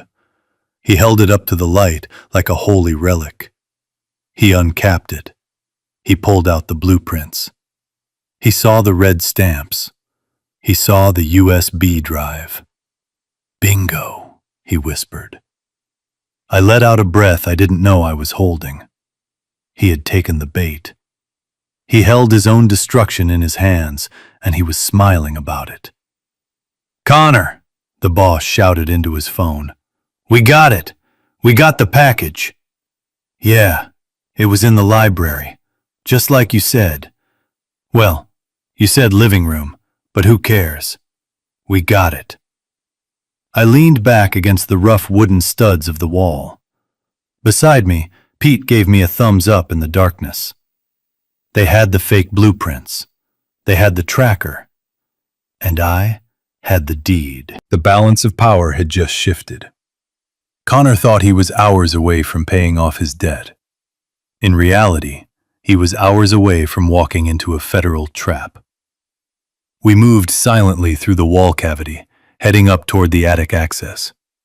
The adrenaline was fading, replaced by a cold, hard determination. I wasn't just an old man running away anymore. I was the architect of their downfall. And tomorrow, at the charity gala, I was going to bring the whole structure crashing down on their heads. The grand ballroom of the city's historic hotel was a sea of black ties and diamond chokers. It was the kind of event where charity was just a polite word for networking, and where philanthropy was measured in tax write-offs rather than good deeds. Crystal chandeliers the size of small cars hung from the ceiling, casting a warm, golden glow over the 300 guests who sipped champagne and whispered about stock prices. In the center of it all stood my son, Connor. He looked every inch the prodigal success story. He was wearing a tuxedo that fit him like a second skin, his hair perfectly coiffed, a glass of vintage Krug in his hand. Beside him, Natalie glittered in a silver gown that clung to her like liquid mercury. They were laughing at a joke made by the mayor, throwing their heads back in a performance of happiness that was so convincing it almost fooled me. I stood in the shadows of the mezzanine level, looking down at them.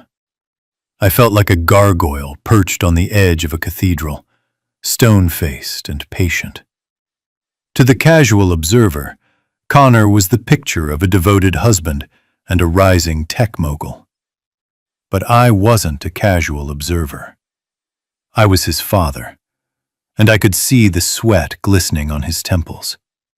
I could see the way his eyes kept darting toward the back of the room, toward a table where 3 men in dark suits sat in silence. Those men were not donors. They were the creditors.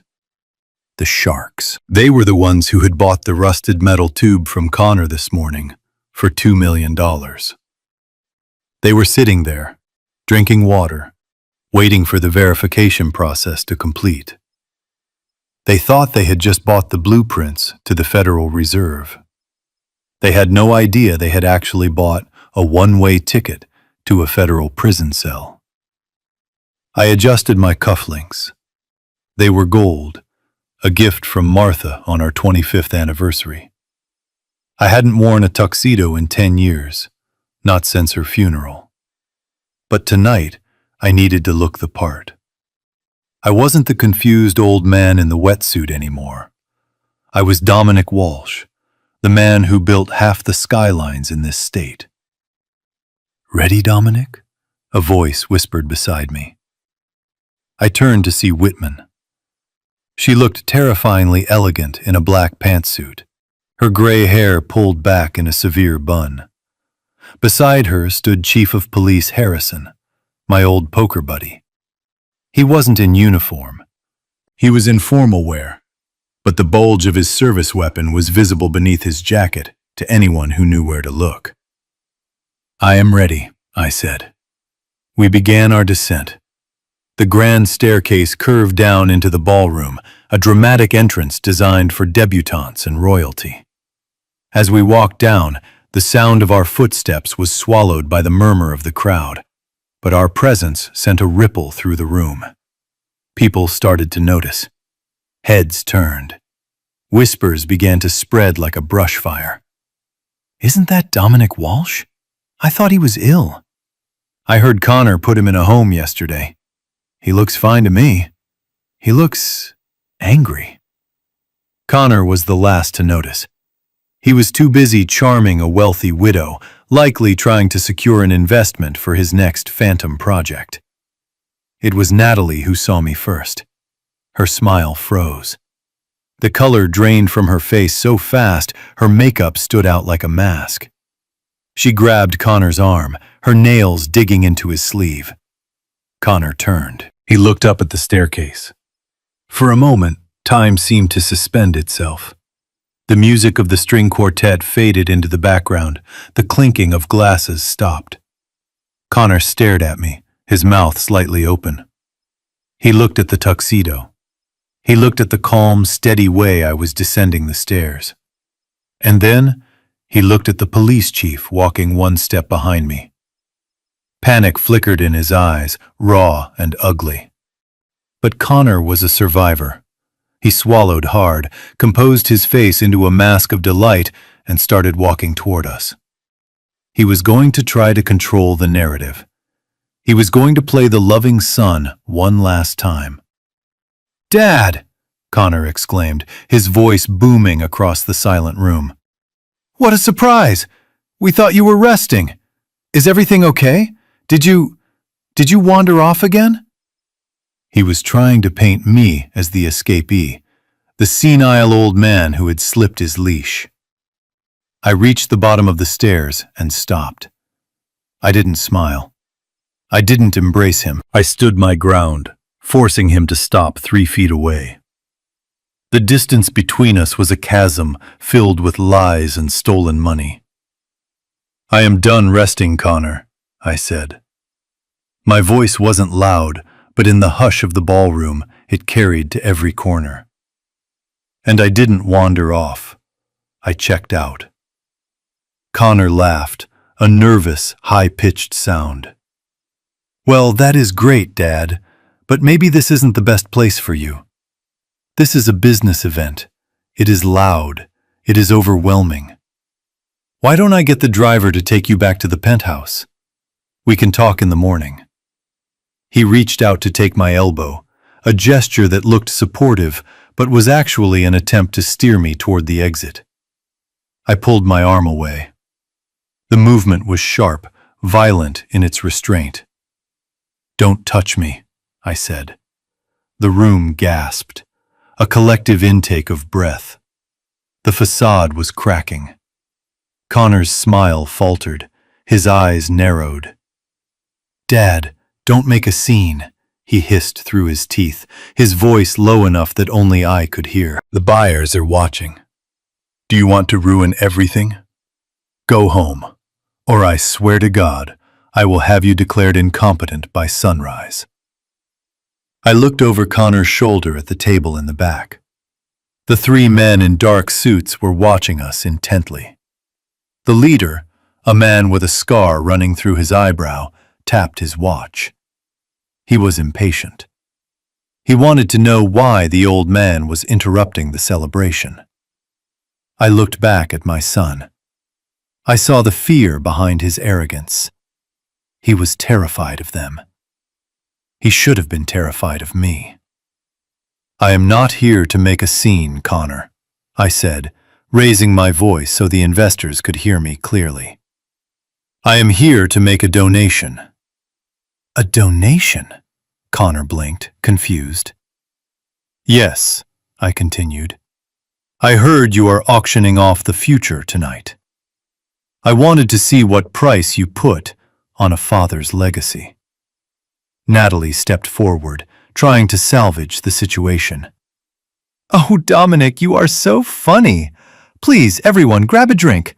My father-in-law is just—" "He loves the joke." She waved at the band to start playing, but the musicians didn't move. They were watching the drama unfold. I walked past Connor. I walked straight toward the stage.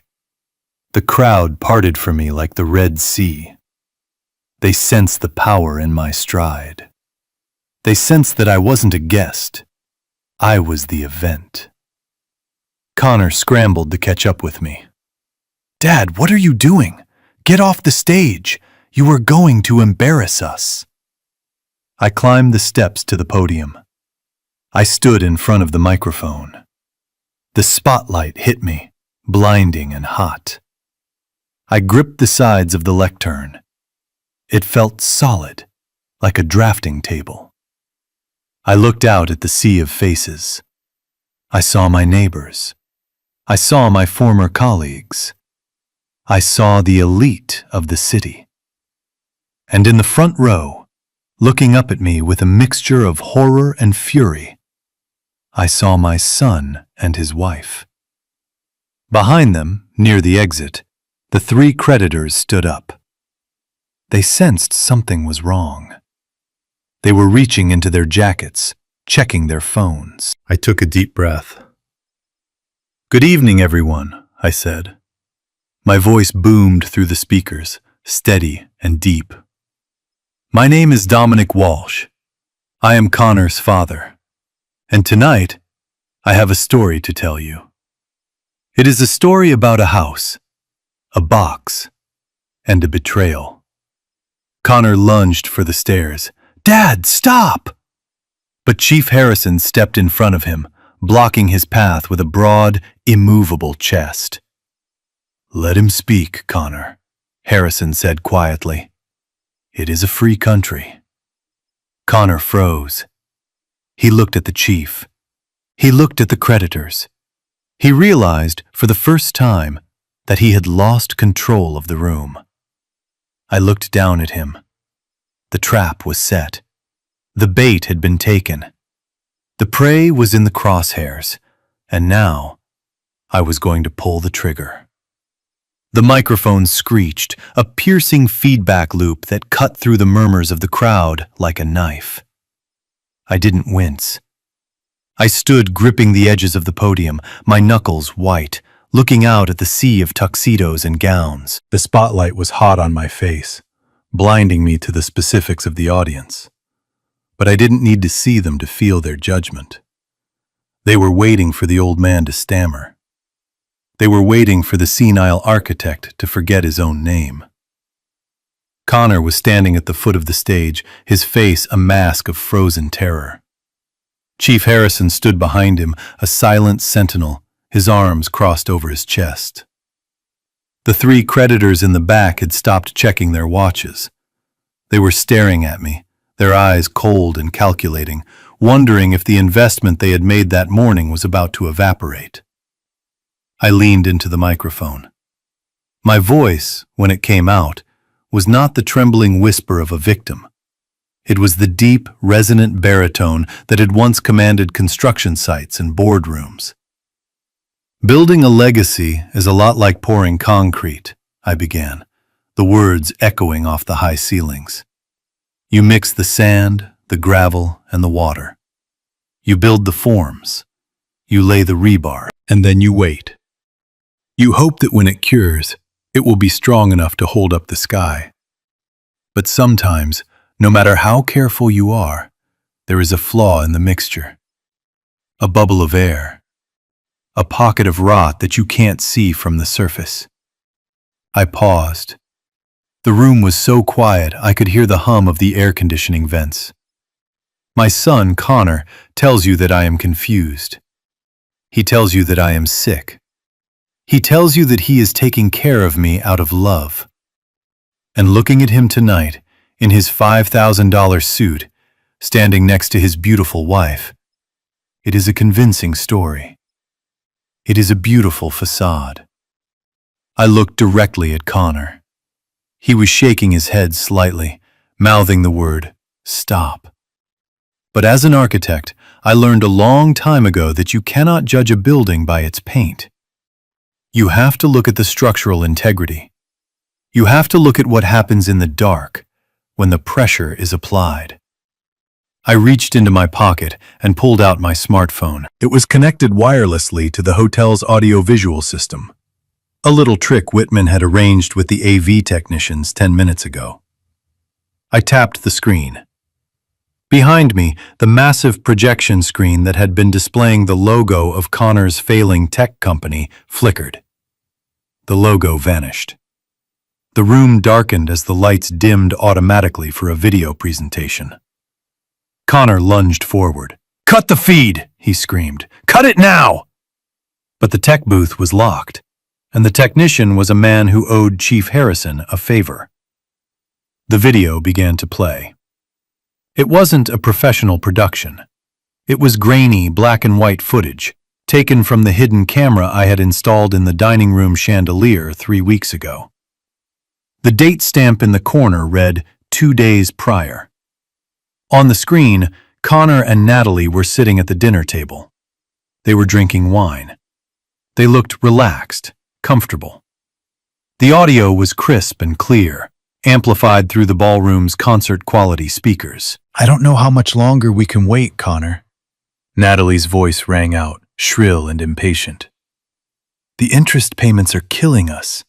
If the old man lives another 5 years, there will be nothing left for us to inherit. On screen, Connor swirled his wine glass.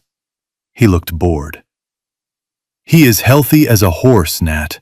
His heart is strong. That is the problem. He could live to be 90. Then we make sure he doesn't, Natalie said. She leaned in closer. Her face on the giant screen was twisted into a sneer that made the wealthy socialites in the ballroom gasp. The digoxin, Connor. The doctor said his dose is critical. If he misses it, his heart rhythm goes chaotic.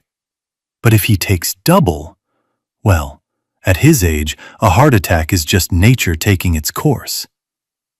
The ballroom erupted. It wasn't applause. It was a sound of pure, unadulterated horror. A woman in the front row dropped her champagne glass. It shattered, but the sound was lost in the growing wave of murmurs. On the screen, Connor didn't slap her. He didn't tell her to stop. He just took a sip of wine. It is risky, the digital Connor said. Not if we cremate him immediately, Natalie replied. No autopsy. Just a grieving son and a quick funeral. We get the house. We get the insurance. We get the freedom. The video cut to black. I stood in the darkness for a second, letting the weight of their words settle over the room like a shroud. Then the house lights came back up, harsh and unforgiving. I looked down at my son. He wasn't standing anymore. He had collapsed onto his knees, not in prayer, but in the sheer physical weakness of a man whose soul has been exposed. Natalie was standing next to him, her hands covering her mouth, her eyes wide and darting around the room like a trapped animal. That, I said into the microphone, my voice breaking just a fraction, is the price of my legacy.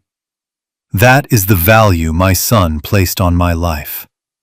Not love, not respect, just an obstacle to be removed, a biological problem to be solved with a skipped pill and a quick cremation. I walked around the podium and stood at the edge of the stage. You didn't just want my money, Connor, I said, looking down at him. You wanted my breath. You were willing to stop my heart to save your own skin. Connor looked up. His face was gray. Dad, he whispered, his voice cracking. Dad, it was just talk. It was just... We were drunk. We didn't mean it. Liar, a voice shouted from the crowd. It was the mayor. Murderer, someone else yelled. Natalie grabbed Connor's shoulder. Tell them it is a deep fake, she hissed, her voice loud enough to be picked up by the microphone I was still holding. Tell them he used AI. Tell them he is crazy. I looked at Natalie. Even now, standing in the wreckage, she was trying to spin the narrative. It is not a fake, Natalie, I said. And neither is the police report Chief Harrison filed this morning based on that footage. Conspiracy to commit murder. The word hung in the air. Murder. At the back of the room, the three creditors stood up in unison. They didn't look shocked. They looked angry. They looked like men who had just realized they had bought a stolen car that was about to be impounded. The leader with the scar buttoned his jacket. He looked at Connor with a gaze that promised violence far worse than prison. Then he turned and walked out the exit, his men following him. Connor saw them leave. He saw his last hope of protection walking out the door. He tried to stand up, to run after them.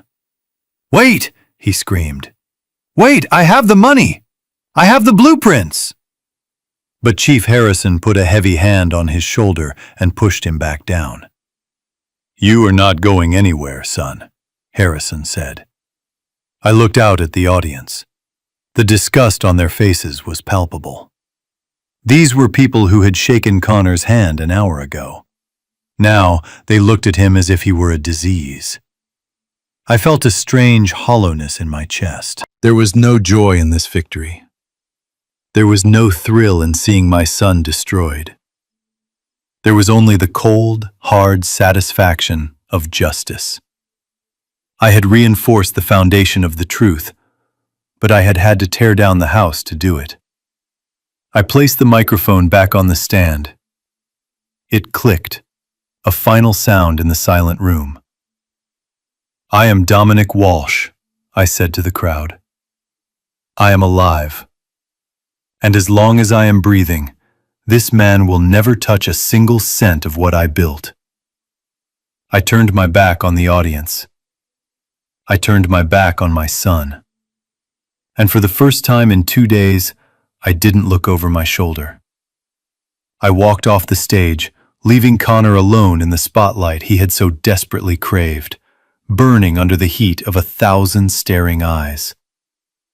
The video screen faded to black, but the image of my son conspiring to end my life seemed to burn in the air like an afterimage.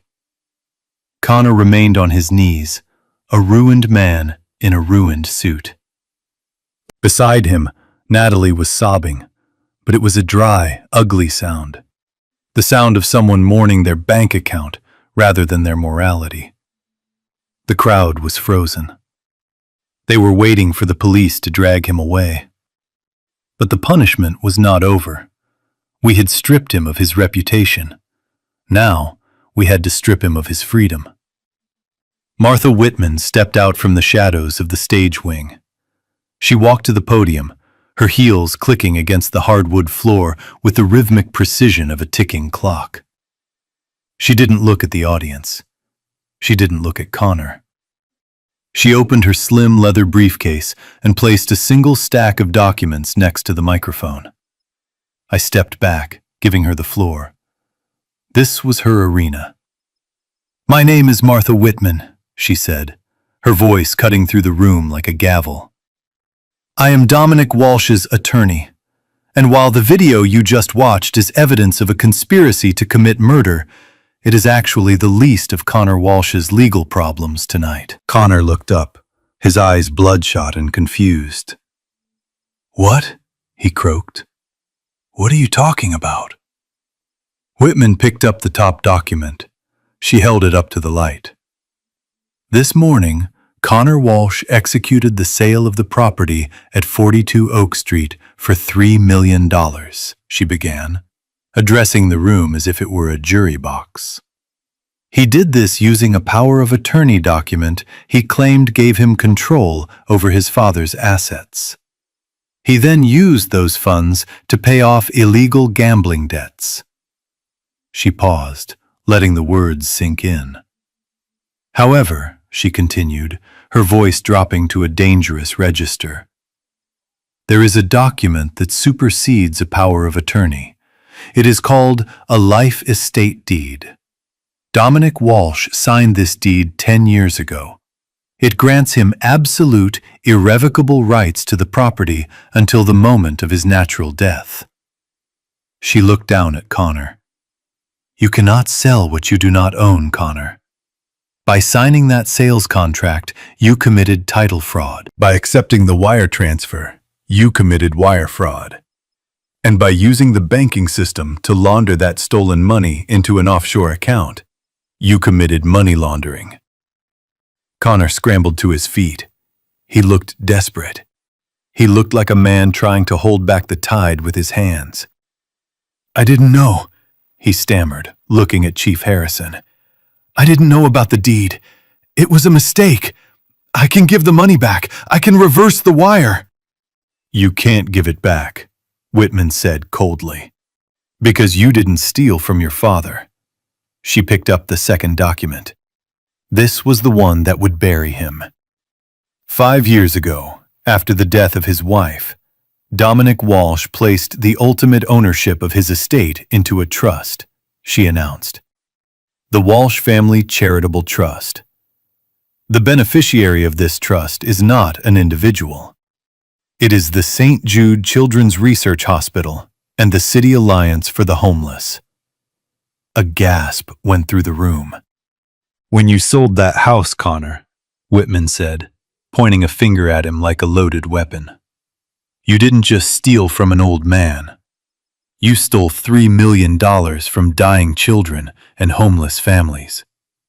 That elevates your crime from a domestic dispute to a federal felony involving the defrauding of a charitable organization. The FBI doesn't look kindly on people who steal from cancer wards. Connor staggered back as if he had been punched.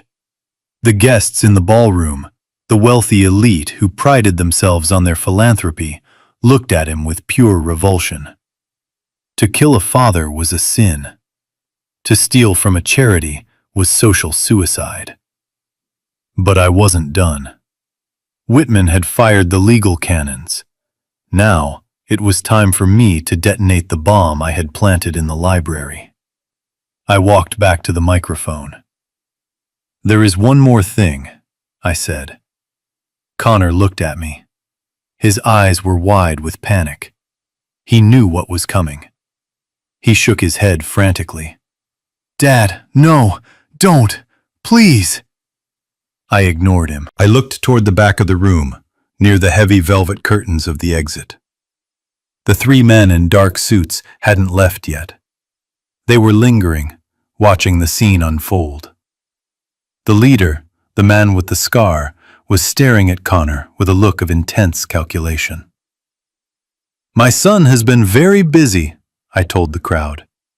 In addition to selling my home, he spent the last 24 hours tearing it apart. He was looking for something he believed I had buried under the floorboards 20 years ago. I paused. The room was silent. He believed he was looking for the security blueprints to the Federal Reserve Bank of Chicago, I said. He believed I had stolen them during a renovation project. And this morning, he found a metal tube in my library containing what he thought were those blueprints. Connor's face turned the color of ash. He sold that tube to a group of private investors for $2 million, I continued. My eyes locked on the men at the back of the room. He told them it was a map to the vault. I reached into my pocket and pulled out a small, crumpled piece of paper. It was the receipt for the printing shop where I had made the fakes. I hate to disappoint the investors in the back of the room, I said, my voice dripping with irony. But the blueprints my son found were not for the bank vault. They were the preliminary schematics for the city's municipal sewage treatment plant, dated 1998. Laughter. Nervous, shocked laughter bubbled up from the crowd. You sold them a map of the toilets, Connor? I said. You charged dangerous men $2 million for a diagram of where the city flushes its waste. Connor looked at the men in the back. The leader with the scar was not laughing. His face had turned a shade of purple that matched the bruise on his ego. He took a step forward, his hand going into his jacket. But the trap had one final spring. And Connor, I added, raising my voice over the murmurs, you might want to tell your friends to check their phones. Because the USB drive you included with those blueprints, the one you said contained the security codes? I smiled. It was a cold, hard smile. It contained a rootkit virus. As soon as they plugged it in to verify the files, it sent their GPS location and their IP address directly to the FBI Cybercrimes Division. At the back of the room, the leader's phone began to buzz. Then the phone of the man next to him. Then the third. It wasn't a call. It was an emergency alert. The leader pulled out his phone. He stared at the screen. He looked at Connor with a hatred so pure it could have melted steel. He realized he had been played. He realized he had paid $2 million for sewage plans and had led the FBI right to his doorstep. He didn't draw a weapon. He knew it was too late. He looked at Connor, raised a single finger, and drew it slowly across his throat. A promise. A contract signed in the air. Then, The three men turned and fled through the service exit, hoping to outrun the signal. Connor saw the gesture. He understood what it meant. He was no longer just a fraudster. He was a dead man walking. The police would put him in prison, but the people he had ripped off would find him anywhere. He turned to Chief Harrison. He didn't run away. He ran toward the police officer. "Arrest me!" Connor screamed, grabbing Harrison's lapels. "Please! Arrest me now! Take me into custody! You have to protect me! They're going to kill me!" Harrison looked down at Connor with a mixture of pity and disgust. He slowly unhooked the handcuffs from his belt. The metal clicked, a sound of finality. "Connor Walsh," Harrison said, his voice calm and professional. "You are under arrest for conspiracy to commit murder, wire fraud, and grand larceny." He spun Connor around and slammed him against the edge of the stage. The crowd watched in silence as the golden boy of the tech world was cuffed, his face pressed against the wood. Natalie tried to inch away, trying to blend into the crowd. "And you, Mrs. Walsh," Harrison called out. "Don't go far. We have a warrant for you, too, as an accomplice." Two uniformed officers stepped out from the wings and took Natalie by the arms. She began to scream, blaming Connor, blaming me, blaming everyone but herself. I stood on the stage and watched them being dragged away. The flashbulbs of the society photographers were popping now, capturing the fall of the House of Walsh. It was a tragedy, yes, but it was a tragedy I had written, directed, and produced. Whitman closed her briefcase. She looked at me and nodded. It was done. I looked at the empty spot where Connor had stood. I felt a great weight lift off my shoulders. The termites were gone. The rot had been cut out. The foundation was damaged, yes, but it was still standing. The crowd began to applaud.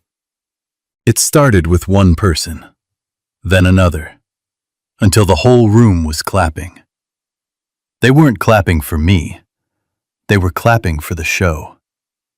They were clapping because they were glad it wasn't them. I didn't acknowledge the applause. I walked down the stairs, past the stunned mayor, past the shattered champagne glasses. I walked toward the exit. I had a house to rebuild, and for the first time in a long time, I knew exactly where to start. The handcuffs made a sound that was final and absolute. It was the click of a steel door slamming shut on a lifetime of second chances. Connor wasn't fighting the police officers because he was brave. He was fighting them because he was a drowning man trying to climb up a waterfall. He was thrashing, kicking, and screaming, his voice cracking into a high-pitched wail that stripped away every layer of his sophisticated veneer. "Dad!" Connor screamed, his face pressed against the rough carpet of the stage stairs as Chief Harrison hauled him up. "David, don't let them take me. You can't do this. They will kill me in there. The creditors know people on the inside. Dad, please. I am your son." I stood 5 feet away, my hands clasped behind my back. I watched the scene with a strange, detached clarity. I didn't see the man in the tuxedo. I saw the ghost of the little boy who used to scrape his knees running in the backyard. I saw the teenager who crashed his first car and cried in my arms. I saw the young man I had put through college. But those images were fading, overlaid by the face of the monster who had planned to stop my heart with a double dose of medication. I didn't step forward. I didn't offer to pay his bail. I didn't look at Chief Harrison to ask for leniency. Harrison hoisted Connor to his feet. My son's tuxedo was torn at the shoulder. His hair was plastered to his forehead with sweat. He looked at me, his eyes wide and wet, begging for the safety net I had provided for 35 years. "Help me," Connor whispered, the fight draining out of him. I looked him in the eye. I didn't feel anger anymore. I didn't feel hate. I felt a profound, hollow pity. It was the kind of pity you feel for a rabid dog that has to be put down, not because you hate the dog, but because you know it can never be saved. "I already helped you, Connor," I said softly, my voice barely carrying over the murmurs of the crowd. "I stopped you from becoming a murderer. That is the last gift I will ever give you." Harrison signaled to his deputies. They gripped Connor by the arms and began the long walk toward the exit. The crowd of socialites, investors, and former friends parted like the Red Sea, recoiling from him as if his failure was contagious.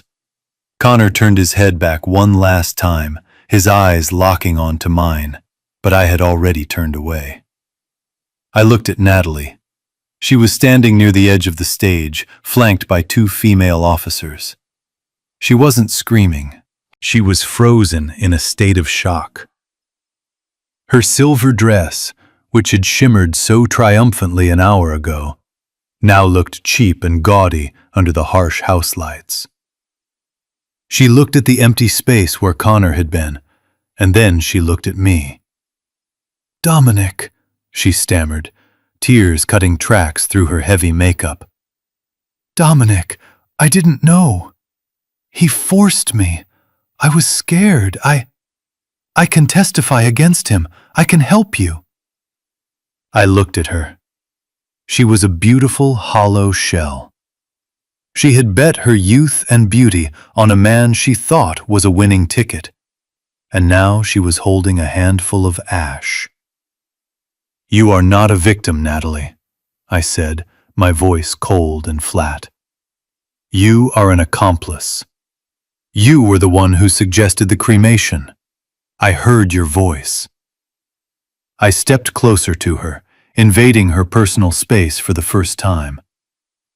"My son was a weak man," I said, "but you were the one who handed him the knife." I nodded to the officers. They took her arms. She collapsed, her knees hitting the floor, sobbing about her reputation, about her life, about how unfair it all was. They dragged her out, her silver heels scraping uselessly against the floorboards. The room began to clear. The guests were leaving, eager to tweet about the scandal, eager to distance themselves from the wreckage. I stood alone in the center of the ballroom. The music had stopped.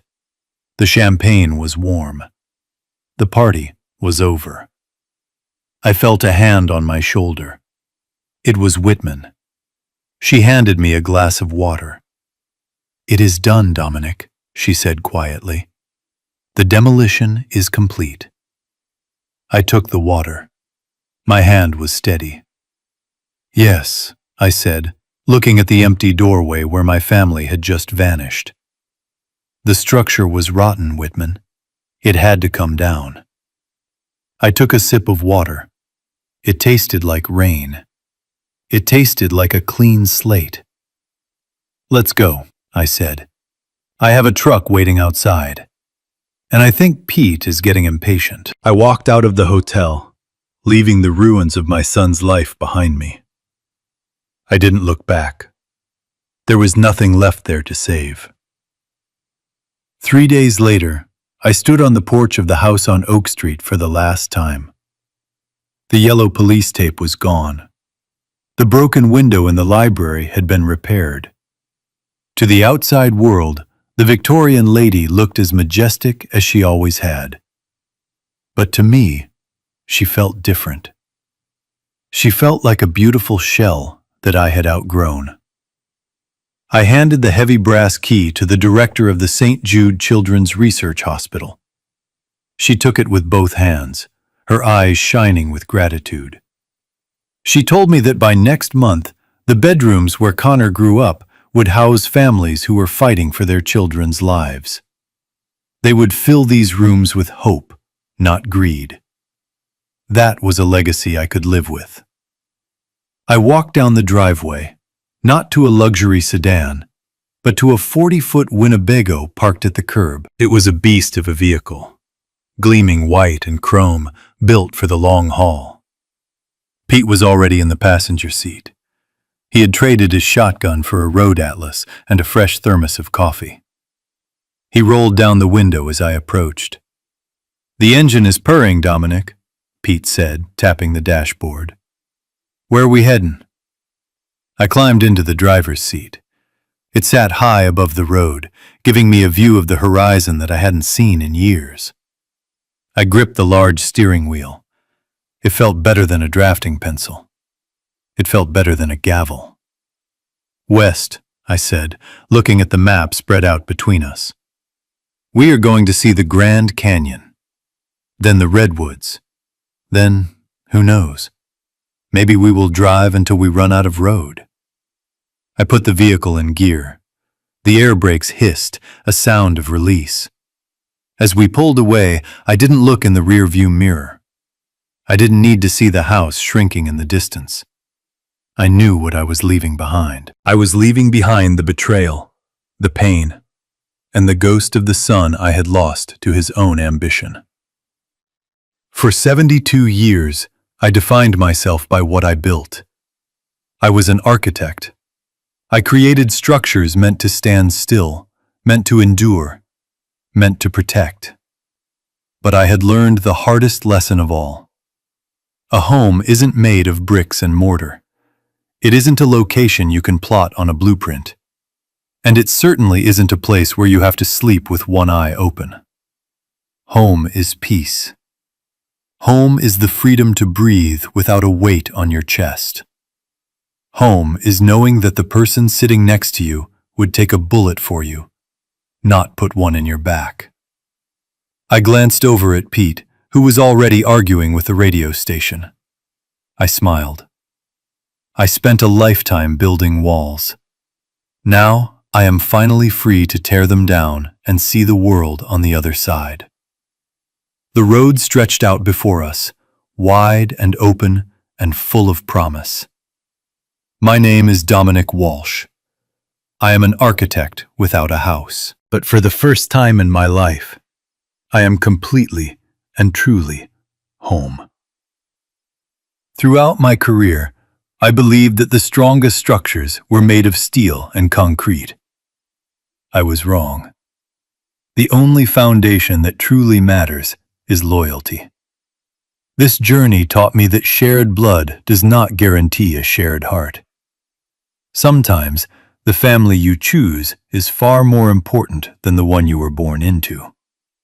I learned that it is never too late to redesign your life, to demolish the toxic elements, and to rebuild on a foundation of self-respect.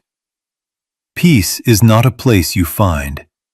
It is a structure you must build for yourself, brick by brick. Have you ever had to tear down a relationship to save your own peace? Tell me your story in the comments below. And if you believe that dignity is worth fighting for, please like this video and subscribe for more stories of justice. See you in the next one.